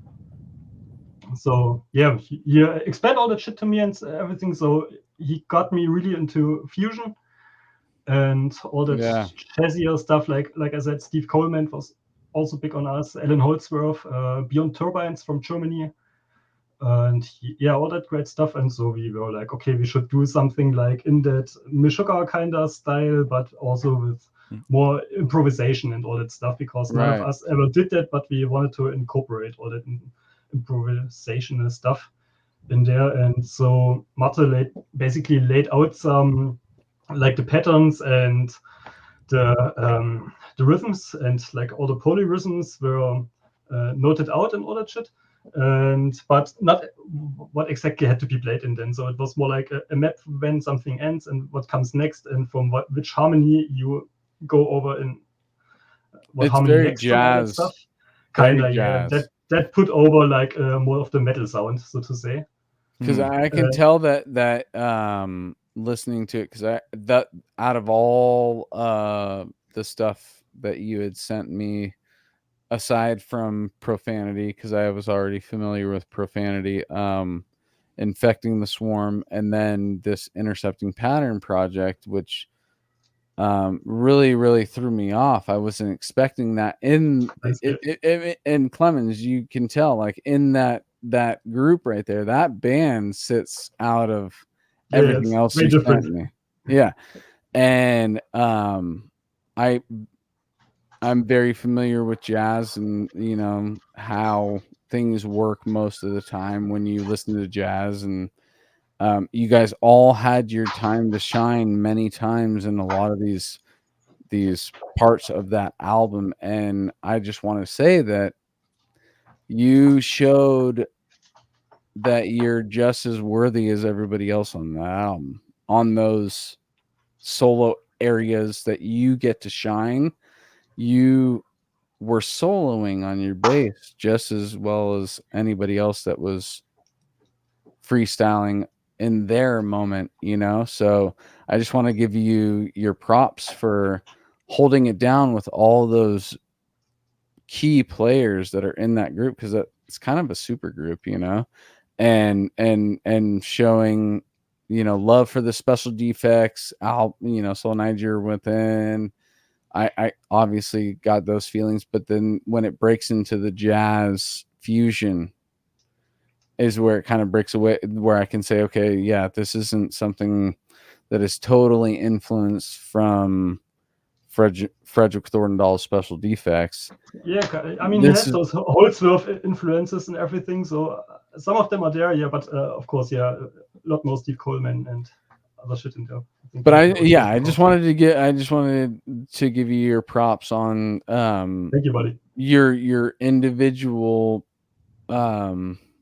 contributions in the improv area, where I can tell that I love jazz, and I love when people are given a space to, you know, show their colors, and you did it the way that I would want you to do it. You know, that literally shows me that you are this bass player that really can exceed the boundaries in a moment where, and now that you're telling me that those are improv. To be perfectly clear, some of the songwriting was improv, but the solos actually aren't. So I don't want to take too much credit. Yeah. I didn't pull that off. It's 100%. But it was more like the solos were based on improvisations first, and then taken to the recording. To be quite honest, Lila improvised, but the rest was put on top. From a person so fucking complex. Yeah, from a person that listens to a lot of improv, I can tell. You know, you can just get that feeling where you're like, I know this. I could just feel this person's just going off in the moment right now. And I've gotten a few of those from the guitar player on that record, which is it's not Lil A, is it? No, it's Marta. Okay. And great game. By the way, he wanted me to say hi. He loves Audius Mortem. Oh, hell yeah, dude. Not out a lot back in the day. Sick, dude. Well, rock on, bro. But basically, even the synthes are Marta as well. Like he wrote all that stuff. He put the synthes on them, and most of the synthesizers are with a MIDI guitar. And so most of the stuff is really to Marta's credit. He's awesome. Rad. That's awesome, dude. And I really enjoyed. It's few and far between where I get, like, you know, a fresh feeling from things. And yes, we've talked about all the influences that come from that project, but at the same time, I got a nice fresh breath of air listening to that, and hearing Lille in a different, you know, style that we have. I mean, he incorporates that style into Defeated, but it's not fully there. So it's fresh because it's him in a different element. It's you in a different element compared to everything that you showed me. And absolutely. And I'm not going to say Wow. that it's the better thing. I'm just saying that's the one that stood out. And Yeah, I like that because I'm in a lot of different music too, so I really like the approach to do something completely different, but put all your effort into it and just try to do it the way you are. And none of us claims to be a jazz musician because everybody of us lacks the background, the real one, like playing with the players and all that stuff. And I can't play anything from the real book, to be honest. But just doing the stuff, like coming from a different background, but still doing it. Breeds that, not to say innovation, but your personal style, so to say, or the aesthetics that you're going after with death metal in mind, maybe, right? And it's not even with death metal in mind. Once I started listening to it, death metal goes out the window. It's all more for us playing.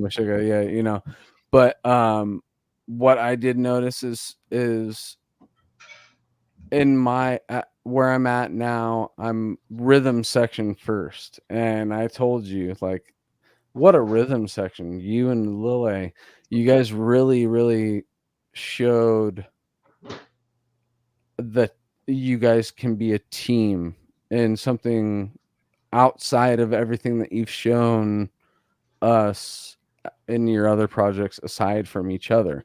So I just wanted to say kudos for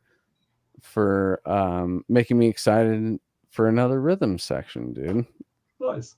You and Lille, dude. I want to hear that rhythm section more and more, dude. Yeah, let's see what happens next. We have some. Yeah, please give us another demos and shit, next. Let's see when we pull it off. Yeah, and everybody has the time and stuff for it. But yeah, definitely want to do it again. That's what it all is, dude. Whenever. No matter how long it takes for something to come out, if you guys still do it, and it'll be done and then into the world, and then you guys have moved on to another thing. And yeah, it doesn't matter about time or how long it takes. Just if it happens again, exactly. It happens again. For me, when a band puts something out, like for example, that Anomalous are back, gets me hyped as fuck. And even if it has been 10 years, it's whatever, right? As long as they're still doing it, I'm cool, right? Exactly. Nice. That's why that Retromorphosis record is gonna be so dope. Yeah, fucking excited for this one. Yeah. I guess you guys heard some of it, right? Yeah. We have, yep. Fucking jealous. Yes, dude. No, believe me, everybody should be very excited right now. Everybody is Christian Münzner with the band as well? Yeah. Yep. Awesome. And fucking Jonas is back in the mix. Jonas, Erland, Casey, and Dennis. And yep. It's awesome. It's a super group of fucking madmen that are coming together to give us another great fucking record. You're new Erland playing. I love this guy. His playing is so fucking awesome. So you say it the same way that he says it, because he always told me he was like, it's Alan. Alan, yeah. But it's like it's Erland. We always been calling him Erland. Well, no, like the Americanized way, of course. He always would tell me it's like, no, it's Alan. It's like, but there's something in there. That's Erland. It's not like Alan. R is not. It's not just like Alan, like your friend Alan, but it's like that's how they kind of say it, Alan. It's like Dave in Australia is like a diving board. It's dive. It's like a touch of R back there, like Alan. Yeah. It's like Alan. Well, fuck yeah, dude. Thanks for fucking coming on. Dude. It's getting late for us. It is. Yes. We're being pussies. You came on at 7 a.m. We're like, dude, it's like through 2 hours past our bedtime. What's going on? We're like turning into the biggest bitches. But no, thank you for like doing the whole thing, going to sleep, waking up, being here. That's fucking awesome, man. No worries. And keep not doing this. No, dude, always do that. Kick back with palm trees in the background. Keep your head on a swivel, dude. No, it's awesome to see you. So real quick, 2-second fucking nerd shit. What kind of bass do you play? Keezels, actually. So Keezels? Californian bass. Oh, nice. Oh yeah, bring it out. We didn't do any gear talk. Everybody, all the gear guys are gonna be pissed. Hell yeah, that's sick. Yeah, that's beautiful. Did you custom make that, or did you have them? Did you just get like a model that was for sale? Or did you have them? Kinda customized, like really basic. I have this other one. That was my first one. Damn, you had 2 of them. Jesus Christ. Nice one, yeah. I had like a face, not at all, but I had like a face where worked more to make the money, buy all the equipment that I wanted, and then I went back down with the hours. So now I work less, but I did it for a short time. That I worked more to get all the That's gear. awesome, man. And I stopped working again. That's beautiful. I love. I mean, a lot of people like. You went from like, headless is the cool thing, and people were like, I don't like headless, and I was like, and people have to travel. It's like, fuck. Like once you see right the now, advantages, you're like, fuck, Oh. I love this. And I was like that too. I played a lot of Totally. headstock bases, Ibanez, and I have a Warwick, a multi-scale Warwick, rare one over Yeah, here. yeah. But like the headless, Even with the guitars, like my favorite guitar, and it's becoming my favorite. It's the Strandberg. It's my favorite guitar. It's like but it's like they're it's so like comfortable and it sits really well, right? So yeah, it fits really well. It's like Super 1 light. pound. It's like I'm just like, oh, I want to practice right now. Yeah. Yep. Like bring it Yeah, up. like It's you see, just nice. have it standing right here. Yeah. I don't even need a guitar stand for the thing, so Yeah. can just put it on the wall and all's fine. I got the Strandberg right here. I'm just like, oh, let me just it's like easy. Yeah. It's like weighs nothing. It's like 0 pounds. My friend has like- one. And it's like, oh, fuck. Yeah, I We had know. to base. Before it'd be like- The first time I had one in my hands, I was like, got it from a friend. Yeah, exactly. Actually, because like I'm a big like prog nerd. I returned it, but I bought I was gonna do the new ODS album on that Geddy Lee bass. Oh yeah. And because I like, I was like, fucking, I'm down to do an old school bass sound, rush down. But I didn't understand that there was like 2 volumes, for each pickup. And I was like, if I hit one, and because it affects the tone, that's the tone. Yeah. If you do like 2, so Yeah, if you one can play volume, them like you want them, right? exactly. So if like one moves, then the tone's different. There's no dials, or it's not clicked in or anything. It's like, all right, well, that's annoying. Yeah, that's why back then they taped it off, right? When they had one sound, they could tape on the. Well, I didn't know. I actually didn't know. I mean, I knew that those existed, but I didn't know it was like that's the norm back then. So it was like, I was like, oh shit, there's a volume knob for each pickup. I'm like, oh, yeah, it's not like a blend knob where you have just one, but yeah, you can dial it in more. And I was like, okay, well, this is not for me. And then my cat pissed on the case that it came in, and I sent it back. And they took it back. I felt so bad. I scrubbed it out. I scrubbed as much as I could, but there's still a little piss there. And I was like, hopefully they take it. Well, sent it back, and they accepted it. And I was like, all right. But that was I mean, I wanted to give it like old school. I wanted to like do something different. Like there's always like the headless basses brand. That's a brand new thing. Yeah. To me, it's like with the Dingwall basses and the Douglas stuff. I was super hyped about it when it first came out, and then suddenly everybody had the same setup and sounded the same. It was like, I guess I don't want to play. It's all. Do you want to pay $5,000 to be exactly the same? Did anybody do it? Did anybody do it before Cynic? Was Cynic like the first one? For what? No, basses. They didn't. Kronos from Venom had a headless bass. Oh, really? Okay. You see, there's one video out there with Kronos. Was it one of those Strandenberg, or what are they called? The Steinberger. It's so similar. Like you guys say, it sounds like you said the same exact. I know. The Stein. Whenever I say it once, it's Strandberg and Steinberg. Yeah. Steinberger. Whoever did it second, like, why wouldn't you just? No, it's last names. It's last names. I know, but I'm just like, maybe we won't go with our last name on the. He just say it again. Say the 2 companies again. Strandberg and Steinberger. To us, Steinberger or Steinberger. I think. Oh, Steinberger. Yeah, Steinberger. There's an at the end. He's all dude. Steinberg are the guys that do Cubase. There's Steinberg and Steinberger, I guess, and Steinberg do Cubase, and I think the others are the pedal guitars. Well, the Steinberger was the old guitar that Cynic played. It was like kind of that small body and like the. There was Joel. I eyed one on the Reverb recently that had like the bass tremolo. It was the Steinberger 4-string bass with a huge tremolo. But it cost $3,000, so I was like, fuck, I can't afford that. Yeah. The bass with the tremolo would have been awesome. No, I heard well, I mean, that's what when Paul Masvidal was on here, he was talking about the tremolo for guitar, because there's different string tensions when you dump the whammy bar and bring it back and on the bass the pull is too hard.